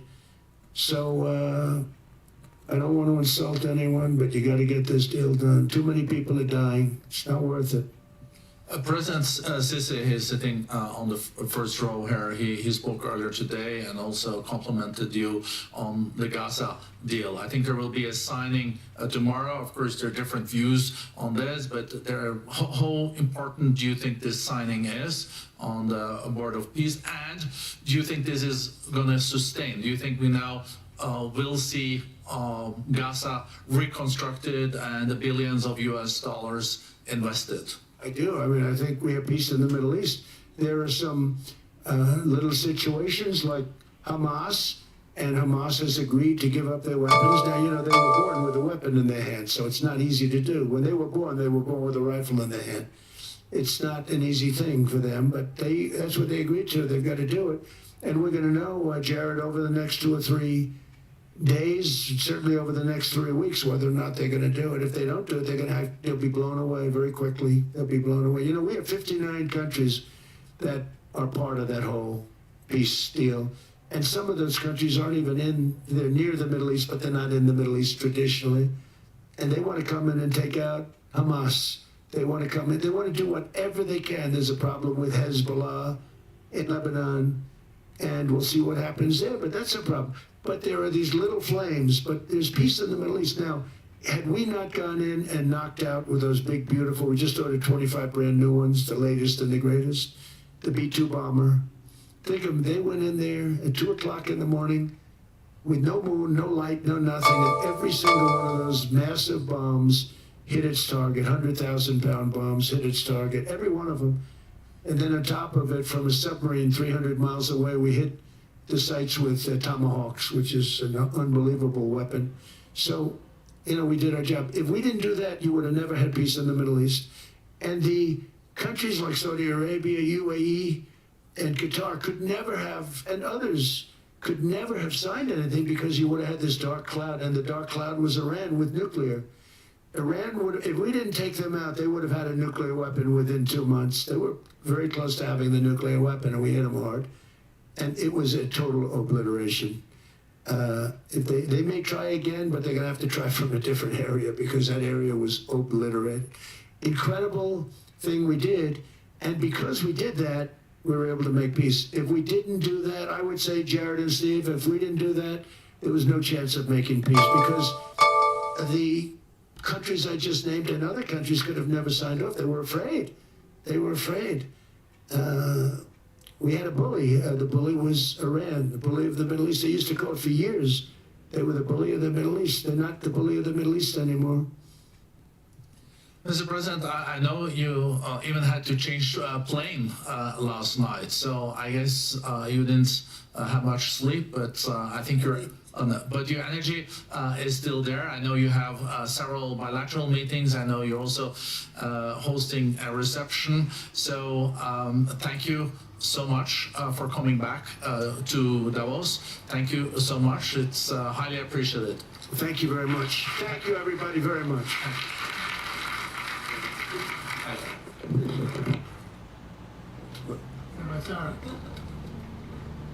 President Donald Trump here in Davos, Switzerland, just in the building behind me, taking questions there from the head of the World Economic Forum, Borge Brendan. He's talked about everything from foreign policy to the economy, took a few jabs at different countries, different people, didn't miss the opportunity with Fed Chair Powell as well. A lot to talk about, but market stabilizing on some of the comments he made on Greenland. Good Wednesday morning, everybody. Welcome to Squawk on the Street. I am Sarah Eisen here live in Davos, Switzerland at the World Economic Forum, along with Carl Quintanilla and David Faber, who are at the New York Stock Exchange, as always. Coming up, a big lineup of thought leaders here in Davos to react to President Trump's speech, including Citadel CEO Ken Griffin, Thoma Bravo founder Orlando Bravo, just out with a new call on the beaten down software sector. And then also this hour, a crucial case heading to the Supreme Court, where justices will hear arguments in Trump v. Cook, testing the limits of Fed independence and presidential power over the Fed. We're going to bring you the highlights from Washington as soon as we get them. But guys, President Trump on stage for better part of an hour and a half, first with a very long and broad speech in classic Trump fashion, taking aim at Europe and the crowd here at Davos, and also talking through some of the accomplishments of his administration, really framing the speech as if as the opener of the second year of his second term, the hits and some of the objectives that he has. You know, the big news here is Greenland and what he's going to do on Greenland. And here's what I think the market reacted to, which is he stopped short of tariffs and also said that he wasn't going to use force to take it. Listen. We probably won't get anything unless I decide to use excessive strength and force where we would be, frankly, unstoppable. But I won't do that. Okay? Now everyone's saying, oh, good. That's probably the biggest statement I made, because people thought I would use force. I don't have to use force. I don't want to use force. I won't use force. All the United States is asking for is a place called Greenland, where we already had it as a trustee, but respectfully returned it back to Denmark not long ago after we defeated the Germans, the Japanese, the Italians, and others in World War II. We gave it back to them. So what's he going to do? Well, the president called for immediate negotiations around Greenland. He said Europe and NATO can say yes or they can say no. If they say no, we will remember. Of course, much more from President Trump when Joe Kernan of CNBC sits down with him later on. But guys, there's a lot in here. I mean, I said took shots at France, took shots at Switzerland over trade, took shots at Fed Chair Jay Powell, of course Joe Biden a number of times, and even at the Europeans here in Davos. Yeah, Sarah, I mean, I know it's early coming off the stage there, but what is the reaction? And do we expect maybe Joe can get him to be more specific about what kind of negotiation he envisions with the Europeans? Absolutely, I think that's going to be a key question for Kernan. Look, I will say that going into this speech, there was a lot of excitement. People just wanted to see President Trump. The lines outside of the auditorium, which were quickly full of where he was speaking, the lines outside of the overflow room just to watch the president on a screen, you were very long, and they took over the Congress Center, which is the main sort of auditorium here in Davos. So I think a lot of interest, and in classic Trump fashion, all the news going into this, it was already about him, and then yesterday when he continued to double down, demanding Greenland, it just made it even more important. He went after Mark Carney, the Prime Minister of Canada, in the speech, who spoke here at Davos, and he said, remember, Mark, Canada would be nothing without the USDA. Remember that next time you speak. So hit him on that, on Macron, made fun of the sunglasses that he wore here because he has an eye condition, said he likes Emmanuel, calling him Emmanuel very much, but clearly there's some friction there when it comes to the President of France joining the Board of Peace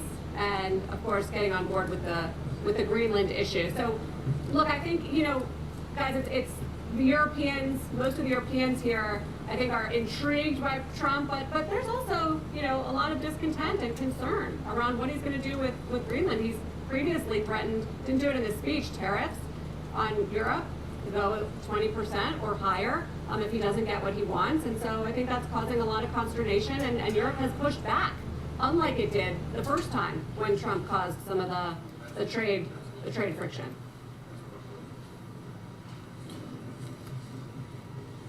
And Sarah, I know your coverage is not done by a long shot. You got a healthy lineup of guests later on today. Yes, we're gonna hear from investors. We're going to hear from CEOs. Arvind Krishna joining us next hour of IBM about all of this, whether the geopolitics impacts business, and we're going to talk about the markets. And we've got a great lineup of guests that we're going to go into right now, because we are seeing stocks claw back some of yesterday's losses here after the speech. And joining me to kick off the Davos coverage of the day is Citadel founder and CEO Ken Griffin, of course, the most profitable hedge fund in history. Ken, it's great to have you today here. Sarah, it's great to be here today. Yes, you haven't been in Davos in a really long time. It's been 15 years. You picked an exciting one.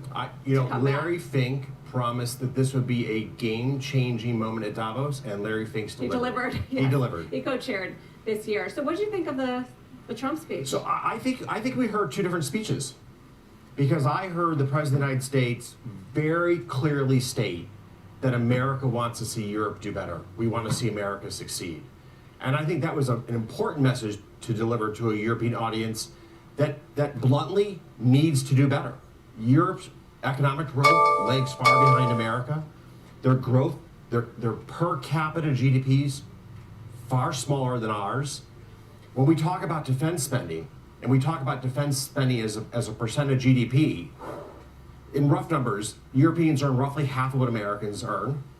And historically, they've spent less than half of what America has spent on defense, which means that each European spends about 1/4 the dollars of what an American spends in defending the free world. And that's a real issue of equity and fairness. Yeah. And the president's been right that the United States, the U.S. taxpayer, the U.S. worker who works an extraordinarily long week, a much longer week than many of the countries here in Europe, deserves a fairer deal. That was a constant thread. It was, we have done so much for you, NATO, the world, various countries, and we've asked nothing for a return. It's all true. I had relatives that fought in World War II. They fought to free Europe. They fought for the freedom of this continent. We spent the money in the ensuing 80 years to keep the free world intact. I know that I'm probably a bit older than you are, so the fall of the Berlin Wall was like one of the most important moments of my life. It was the triumph of the West over the Soviet Union. America made that happen. And I think the president tried to make a compelling case around Greenland. There are pros and cons to his case. I would have emphasized a few of the points more strongly. The commitment of the American people to defend our country runs deep. The commitment of the Europeans to defend their countries, if you look at surveys of the population, is not nearly as strong. I think the most depressing statement he made was that if there was another war, America would be there for Europe, but would Europe be there for America? I think that's really one of the important foundational statements that he made with respect to the justification for why the United States needs unfettered access to Greenland. And you buy this, that the U.S. needs this? So I believe that through our treaty rights that we have the access that we need. But I do want to say the president today put his best case forward, And it's a case that deserves consideration. And in particular, if we intend to use Greenland as a nexus for our missile defense system vis-a-vis the Soviet or Russia, I think that involves real consideration. I guess the question is how the Europeans will react and whether they will get on board, because they have been very resistant and stood firm against this. I mentioned very different than the original trade threats around the deal. I mean, obviously, they're going to be resistant. It's this Sovereignty. Yes, it like strikes at the core of every nation, right? What is its sovereign rights? What is its territory? And I think that a discussion like this should take time, should be thoughtfully laid out. The case must be made to the people of Denmark, the people of Greenland, and I think we need to continue to make our case as best we can if we want to pursue this path. It should not be done abruptly. It should not be done under any form of either military or economic force. That's just not the way to deal with our allies here in Europe. I know you probably don't agree, though, with using tariffs as a threat or a tool to get it. As I said, we should use neither military nor economic force. Yeah, well, it was interesting that he didn't mention it. He did mention the stock market yesterday and said that clearly investors are paying attention, that we saw a dip in the stock market yesterday on friction between the U.S. and Europe. Yes, investors around the world do not want to see an escalation of the stress in global trade that has played out over the last 12 months. There's no doubt investors want to see a stability in the terms of trade between the major trading partners of the world. Yes, and I guess the uncertainty factor that we could have more tariffs. Though, tariffs didn't turn out as bad, at least economically, as a lot of people were fearing on inflation, on consumer, and on the economy. Were you surprised? Well, let's take a huge step back. The most recent research indicates that so anytime you impose a tax, and a tariff is a tax, the question is who pays the tax? And the hope that the administration had was that the tax be borne by foreign companies. Unfortunately, the most recent research indicates the tax been borne by both American consumers and by American businesses. So the money raised by Washington in the tariffs has really come at the expense of the American people. That was not the initial theory behind. So you do see the harm being done? I do. You think the manufacturing sector too? I mean, we haven't, something I talked to Secretary Lutnick about is, they're trying to bring back manufacturing with these policies. We haven't seen growth in manufacturing jobs yet. We have not. And one of the big issues is the United States has such a long-standing history of low tariffs. It's very hard to convince yourself to spend hundreds of millions or billions of dollars to build a new factory predicated on the ongoing existence of tariffs. Right. That's a tough decision to get to. And I'll give Secretary Lutnick real credit. He wrote a great piece in the FT, which really I think expresses the ethos of this administration, which is to put the American people first. Anti-globalization. It's a little different than anti-globalization. It's much more of how do we make sure that the American worker is treated fairly. Yeah, so on that point, we have seen a number of new policies roll out from the Trump administration. They're trying to address housing affordability, for instance, having Fannie and Freddie buying mortgage-backed securities, trying to get the private sector out of home buying. What do you think of some of these policies? So I think this is a situation where the president, again, really good instincts on the problem.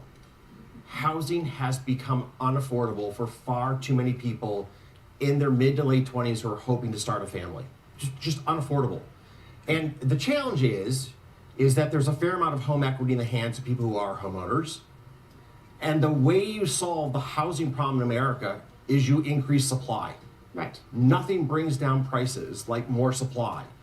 And here's where the power of American capitalism needs to come into play. We need to increase the supply of housing. We need, if you were to ask me, I would put pressure on Fannie and Freddie. Do not underwrite mortgages in counties that do not have an expedited permitting process and a set of permit requirements that are readily achievable by a home builder. We've done way too much in America to restrict the supply of new housing, and we need to roll that back across all 50 states. maybe Bill Pulte is watching the FHFA. Have you shared this with the administration? I haven't had a chance to talk to Bill about this. This is sort of a new idea in response to what we're seeing happen here. But they're using Fannie and Freddie, so. And they should what's use merit? Fannie and Freddie to affect changes in the underlying regulations that restrict the stock of new housing. People should have homes to build dreams in, and we need to make those homes affordable. Ken, one of the questions investors have is whether we can have another repeat year. We had a good year in the market last year, up double digits, the S&P 500. Whether we can continue. You know, there have been these geopolitical risks and more volatility, but overall economic outlook has been pretty solid. How do you view the prospects for the market this year? So the embracing of digitization by corporate America and AI as a part of that theme has been just a tremendous source of economic growth in the United States. Both a growth in the economy by building new data centers. We'll spend roughly $500 billion this year building new data centers to power the new digital age that we live in. And then as companies are looking to embrace AI, they're going through a tremendous amount of analysis, how to streamline work, how to do things more effectively, more productively. So even if AI is not the promise that we all hope it to be, the changes in how businesses run themselves that are happening right here, right now, are going to help to lift productivity in America. Are you making the bet at Citadel that it is going to be the promise that we hope it's going to be? So, you know, this is a great debate within our four walls. I'm a bit more skeptical about how fast this will play out. I'm still waiting for every street in America to be covered with self-driving cars. Hasn't happened. It hasn't happened that yet. Was the now we're getting closer. Mm-hmm. We're getting closer, but these types of seismic shifts that are driven by technology often take longer to play out than we anticipate, and in particular as the technology becomes more complicated. And nothing is as complex as modern AI systems are. So it's like a 5-year story? Maybe? I think this is actually probably a 10 to 15-year story. And as this story plays out, we will see the economy being transformed. I mean, already the impact on call centers or the impact on producing advertisements or media is profound. We're going to see this continue to spread across the economy, but this is a decade or 2 decade long story. Well, Ken, we certainly appreciate you joining us, especially to react to a very newsworthy speech from the president. So thank you. Sarah, it's great to be here. Thank you so much. Thank you for being patient throughout that Q&A. That's Ken Griffin, of course, founder and CEO of Citadel. With more to come, Carl, we're going to talk to another big investor who focuses a lot on this question, on technology, software, and AI, Orlando Bravo, coming up a little bit later in the hour. Indeed, Sarah, fantastic. Indeed, one of the tech's biggest deal makers live from Davos. Orlando Bravo will join Sarah, talking about why he sees the software sell-off as a buying opportunity. Plus, oral arguments now live at SCOTUS over the future of Fed independence. Kicking off this hour, bringing the latest on that. As we're back to 68.50, all sectors green except for staples. VIX below 18. Don't go anywhere.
All right, we have some breaking news now out of Washington on trade, particularly on trade between the U.S. and the EU. Eamon Jabbers has the details. Eamon. David, we're seeing economic retaliation now from the European Parliament in response to U.S. aggression over Greenland. This is a statement that came in just in the past half hour or so. This is from Bernard Lang. He's the chair of the European Parliament's International Trade Committee regarding the EU-U.S. trade deal that was agreed to back in July. Remember, that would have lowered the 30% Liberation Day tariffs that President Trump initially started with on EU goods to 15%. Well, now the European Parliament is saying they're suspending work on considering that treaty. Here's the full statement. They say, given the continued and escalating threats, including tariff threats against Greenland and Denmark and their European allies, we have been left with no alternative but to suspend work on the two Turnberry legislative proposals until the U.S. decides to re-engage on a path of cooperation rather than confrontation, and before any further steps are taken. The Turnberry legislative proposals are the EU trade deal as that would have been legislatively agreed to by the European Parliament. So the European Parliament here is saying now that in response to the U.S. on Greenland, it is going to suspend consideration of the EU-U.S. trade deal. So we'll see if the White House has any response to that as soon as we can reach out to folks who are traveling. We are over 30 minutes into the hour. Three big movers we're watching today. United Airlines profits topping estimates thanks to solid revenue from premium offerings and forecasting record earnings this year on the back of strong travel demand that has carried over from the end of December into January. Watching the financials today, Schwab with results alongside a number of regional banks. Schwab's Rick Wurster joins us to break down that quarter next hour on Money Movers. And then there's Netflix at the bottom of the S&P, but off the lows after first quarter guidance did come in light. Company now has 325 million global paid subs and does expect ad revenue to roughly double this year as it invests in live events. Of course, part of the news flow yesterday certainly regarding Warner and Cash. Yes, and that figures into some of the trading even today in terms of why we're keeping a close eye. Netflix shares, by the way, as you know, look to be down as much as 8 or 9%, Carl, pre-market, but have pared those losses significantly. If there was still a collar, though, it would be well below it. But of course, as Carl mentioned, it's now $27.75 all in cash, and then the spun-off entity of Discovery Global as well that is the consideration. Warner Brothers shares up 1.5% right now. But when it comes to the margin, when it comes to the guidance you mentioned, there are those that say, well, look, maybe this is the reason why they do feel strategically they need Warner Brothers, the studio and the streaming assets of Warner Brothers. Obviously, they have a deal to acquire them. It's going to be quite some time until we know the outcome, given the antitrust concerns, not to mention Paramount remains a very much interested party.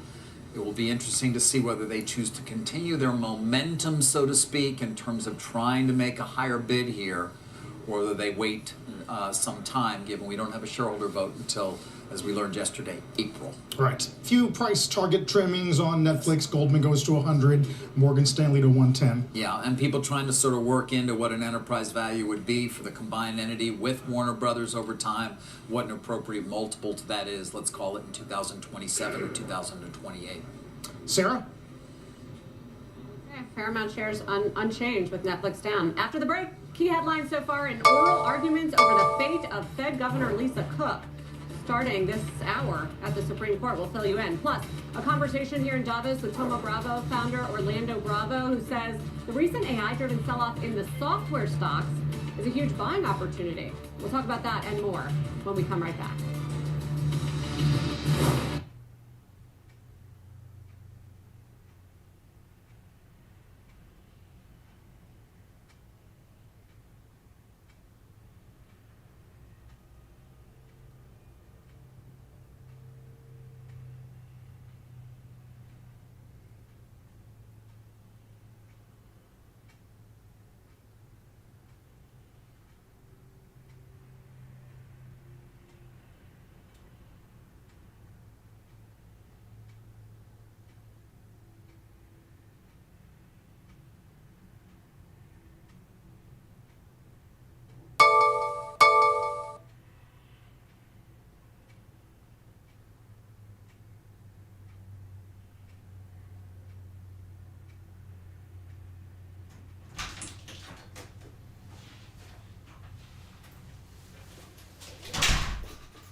court this hour over the legality of President Trump's push to fire Fed Governor Lisa Cook. It is a key test, of course, of Fed independence. Steve Leisman has been listening in, and he has some takeaways for us so far. Steve. Thank you, David. Yeah, we are just in the first start of this, where John Sauer, the Solicitor General, is presenting the government's case about why the president has the right to fire Lisa Cook. And he contended that deceit is cause for removal. But overall, David, I would say I'm hearing skepticism from key justices, including Roberts and Barrett, about whether this accusation of mortgage fraud committed before Cook was a governor is enough to warrant emergency action by the court. Barrett asked if it mattered if Cook was accused of murder instead of mortgage fraud, to which Sauer responded, well, it matters to the reputation of the court. A lot of talk, of course, about whether she was given an opportunity to respond in a formal way. Sauer said she hadn't done so and hadn't done so in public. Barrett asked about economists' contention that there would be a recession, to which Sauer responded the market went up the 3 days after Cook was fired. Sauer also said the president determined there would be irreparable harm to the public's perception of the Fed if Cook was allowed to remain in office. He was questioned on that, on whether there was some sort of factual basis for the president determining or making that determination. Alito also asked why this has been done in such a hurry. Obviously, a very important case for the independence of the Fed, with the Fed chair in attendance. Dave will be continuing to listen, but we have not heard the Cook's side yet, and whether the justices are going to similarly be skeptical of Cook's argument as well. How long do we think this will go on, Steve? Well, we thought the arguments would be done in an hour, but they were still, as just a few minutes ago, peppering Sauer with pretty important questions. So it's unclear, but right now it sounds like there's a lot of skepticism about this issue, whether or not the president was correct in his removal, where the law is on this issue. Okay, Steve, thank you. Obviously, given all of our coverage from Davos, a number of other things, we haven't really had a chance to focus on some of the movers in the market. Did want to note shares of Micron, AMD, ARM, Intel, all up very sharply. You can see that move in Intel, which is now approaching a $280 billion market value, Carl. Of course, well off what were the lows that we saw not even that long ago, but before Bhutan took over. It seems to be a focus perhaps on CPUs and the data center, but not necessarily as focused on NVIDIA's place there as much as sort of those that also provide into the data center and things around it, or things around the servers that help there. Obviously, Micron with memory, AMD with CPUs, Intel as well in that area, and the ARM sort of around the whole design. Yeah, Intel, that's a 3-year high on Intel this morning. I'm trying to remember the government's cost basis, but it's certainly maybe around 30-ish. Do you remember? Yeah, it's a lot lower. I know that much. Yeah, I think it wasn't quite a $100 billion market value, but it was a $10 billion investment at that point. Right. And certainly, it's got to be a lot more than that. So, I'm not sure where it goes, or is it a part of the sovereign fund that we may have? We'll get back to you. Sarah. American people, back to taxpayers maybe, would be something for that Intel deal.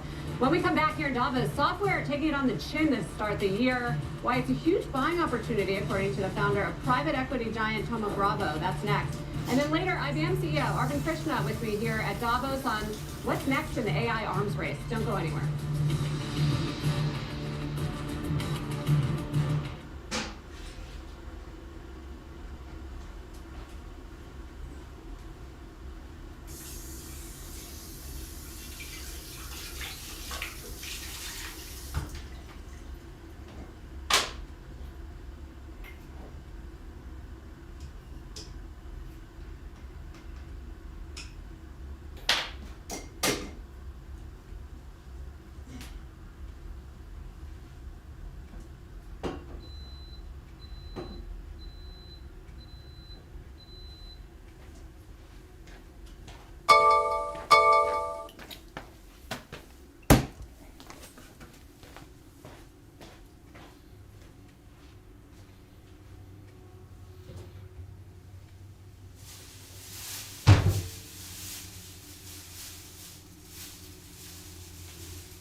Okay.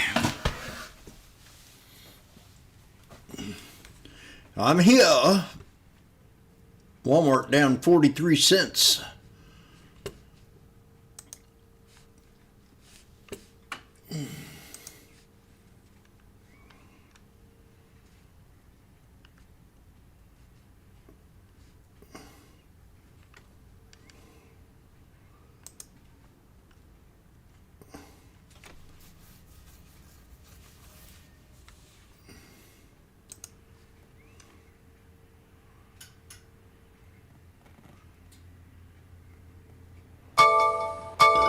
Oh, unexpected belch.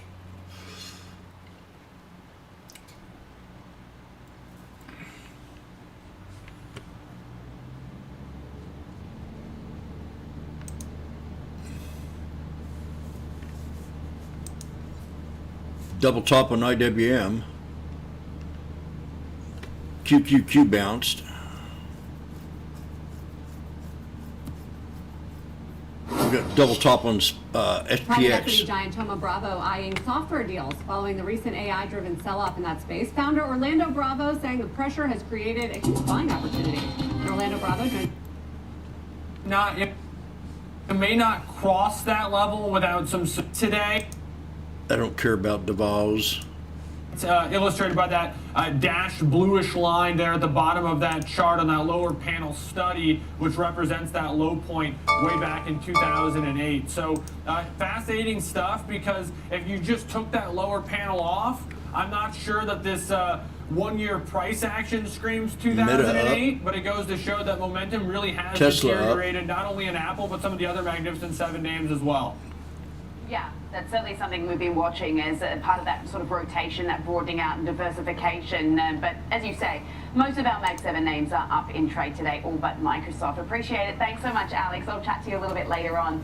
Checking in on some of the moves in markets overseas now. European equities continuing to slide today. AMD's up 19 bucks.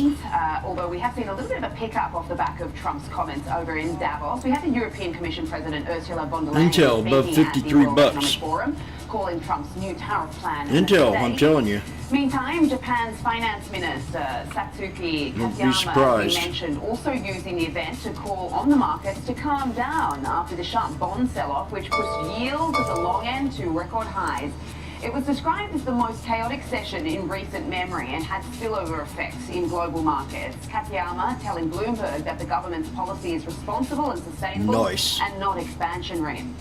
South Korea managing to shake off the geopolitical and trade risks overnight. The Kospi hitting another record high thanks to shares in Hyundai and Samsung. Chinese markets also outperforming the rest of Asia in the session. And we're watching shares in US-listed Pinduoduo this morning on deepening regulatory scrutiny. The company is reportedly under investigation from various agencies in China, which is said to be affecting some parts of the business. PDD has also been fined by the Shanghai Tax Authority for non-compliance of regulation. We saw shares under pressure yesterday. We're making a nice recovery in trade today. Coming up, it's time for Inside Out. We'll take a closer look at GE Aerospace ahead of earnings and bring you an example trade from Morning Trade Live. Returns.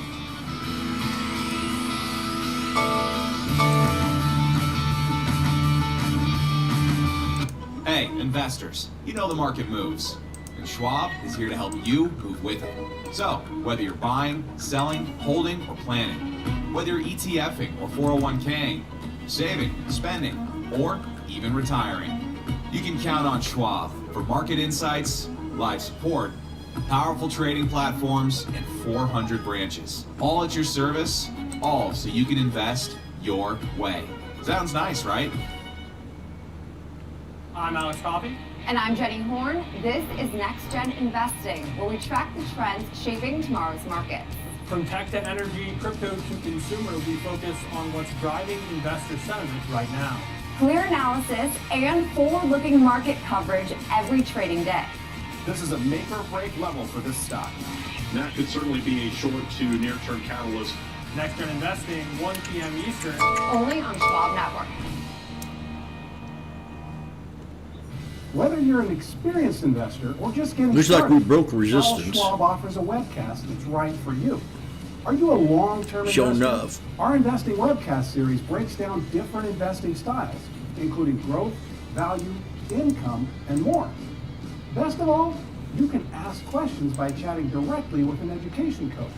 It's interactive learning at its finest. Tune in live or on demand. Head over to schwab.com/coaching and start learning today.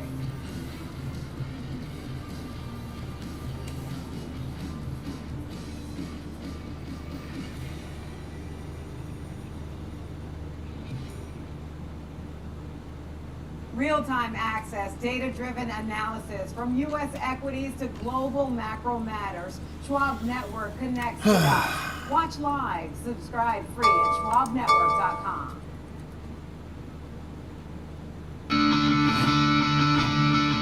We're back on Morning Trade Live. We'll get a closer look at the industrial trade tomorrow morning when GE Aerospace reports earnings. It's been about a year for GE.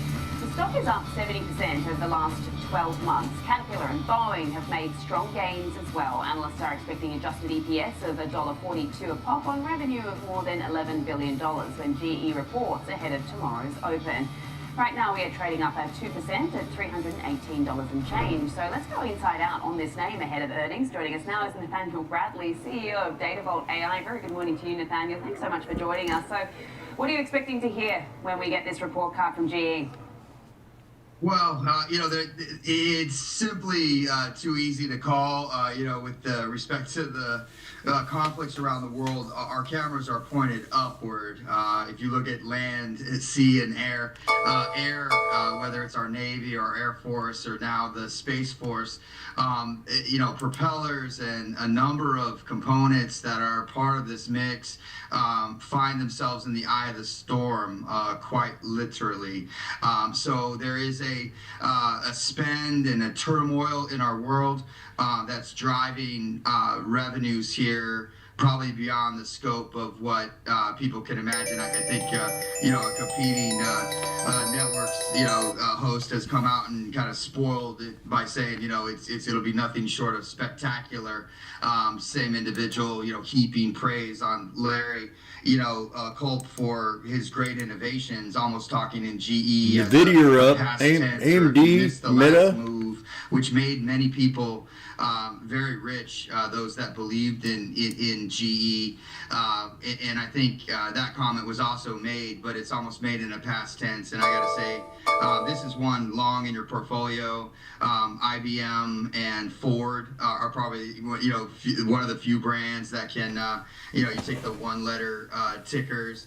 The idea that there are some iconic names out there, but GE, because of its kind of rise and fall and rise again, to rival companies or to have subcontracts with Boeing and others, this company is red hot.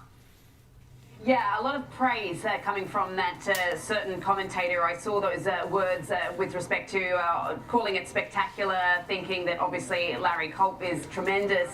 I'm just wondering, as far as some of the metrics that we should be keeping an eye on here, obviously a name, a beneficiary of the commercial and the defense parts of the business, but what's the story moving forward? What are the key numbers to look out for? Well, you look at this propeller business, Dowdy, this thing can just, it's fairly unlimited. The number of exploratory vehicles and vehicles we need, land, sea, air, that require these components, that's a pretty exciting part of this business. And people that look at propulsion and look at the needs of our Navy, in particular with a lot of iron hitting the docks these days. There's a number of construction projects and large investments in this space that are very buoyant for GE.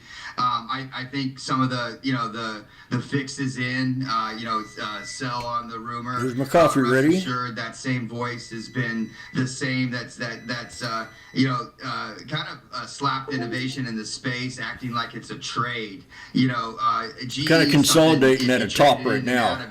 it has sufficient volume, but this is one you tuck away and understand that you happen to live in this time in this country, and this name is like IBM, iconic.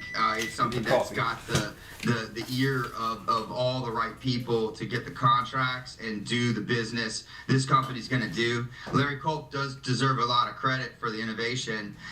What I don't like is the idea that there's some very public pronouncements about how great this is going to be for shareholders, and then a shorting or an activity that's clandestine that goes behind that. That's really betting on the fact that a lot of money is going to surge in and people are going to take profit off this company. So I'm long GE, and their management's exceptional. Jack Welch set a foundation there that will never tarnish. And you got a brand name there as good as IBM. Yeah, and you've got most of the analysts that cover this stock in a buy or a strong buy camp, at least a major sort of cohort there. We're up 70% as far as the 12-month chart is concerned. Nathaniel, really appreciate it. Thanks so much for the setup today. Nathaniel Bradley, CEO, Datavault AI, thanks for your time. Let's trade it now with Tom White, host of Fast Market. And so you heard what Nathaniel had to say on GE. What's the approach for an example trade, Tom? Yeah, it seems like every time an analyst comes out, they hike the price target on this one. Their backlog is massive at this point. I think one of the key things that is going to come out during the conference call is going to be those recurring revenue type of things where they're servicing the actual engines, right? Because all the airlines have backlogs, all the Uniteds and Deltas, they have orders on tap, but I think the key is going to be that high margin part of their business where they're servicing a lot of the engines that they're selling in this type of environment. The option market priced in at about a plus or minus 4.5% move in the shares post earnings, so not out of the stretch of the ordinary at this point. But remember, the stock is up, as you mentioned, about 70% over the last 12 months. Just a few percent off of those all-time highs. So I looked at a strategy that's a little bit more passive. You can still take a directional bias using the option market on a high-priced stock like this without being aggressive, right? And you can actually be wrong as far as direction goes and still be potentially profitable. So I went out to the January 30th weekly option. So not a pure earnings play. I'm giving myself an extra week, 9 days to expiration. I'm going to sell an out-of-the-money put vertical for a neutral to bullish stance. We're going to sell the 305 strike call, or put, excuse me, and then buy the 295 strike put. So a short $10 wide neutral to bullish put vertical. You're going to collect roughly about a $2 credit on that. That's what you can make. You can only make $200 with about $800 in risk, but you've got a higher probability of success. It's close to 70% probability that that 305 strike will be out of the money at expiration, which is what you want on that. If you collect that $2 credit, that's what you can make. It takes your break even down to 303 to the downside. That's nearly 5% below the current share price. So about that one standard deviation. And you're giving yourself an extra week. So maybe the stock falls post earnings, maybe it's some profit taking, maybe it's bad guidance or something. But then you've got an extra week for this stock to potentially recover on any downside, and you profit in 3 out of 4 scenarios. You just don't want a big move to the downside below that 303 level. Okay, we'll be watching, certainly as we hear from this company come tomorrow morning before the bell. We are up almost 2% on GE. Thanks for the example trade for us today, Tom. Appreciate it. And thanks for joining us here today on Morning Trade Live as we see stocks rebounding today. I'm Sam Vardas. Download the Schwab Network app, available in the Apple App Store. Tune in 24/7, schwabnetwork.com, Trading 360, next with Marley. Schwab Bank Investor Checking, the checking account built for investors, named highest in client satisfaction by J.D. Power for 7 years in a row. With Investor Checking, you get the award-winning features of our checking account, plus cash management solutions, all designed for investors like you, with unlimited ATM fee rebates for cash withdrawals worldwide, no overdraft fee.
action, we break it all down in real time with speed, accuracy, and precision.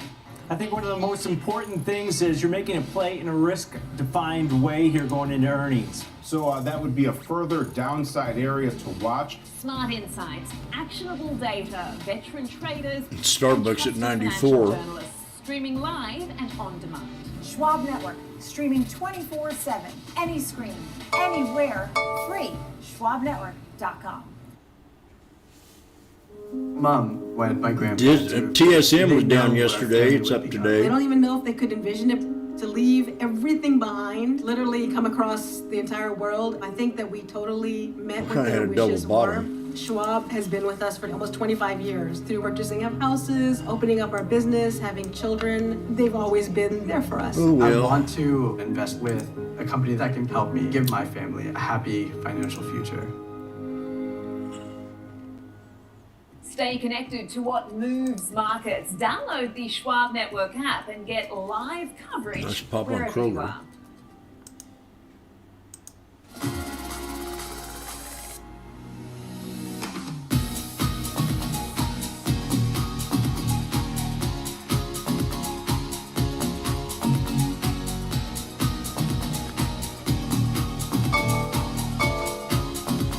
That's your account. What?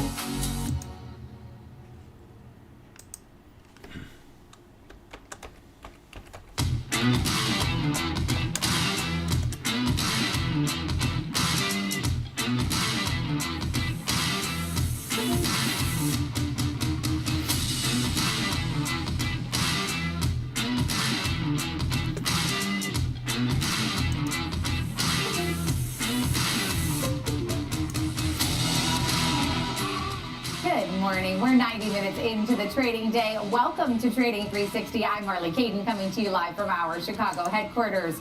We've got a lot for you in today's show. First, we'll be talking about Halliburton. They hit a new 52-week high after their earnings this morning. We'll walk through the full report and give you what you need to know in our 360 Spotlight.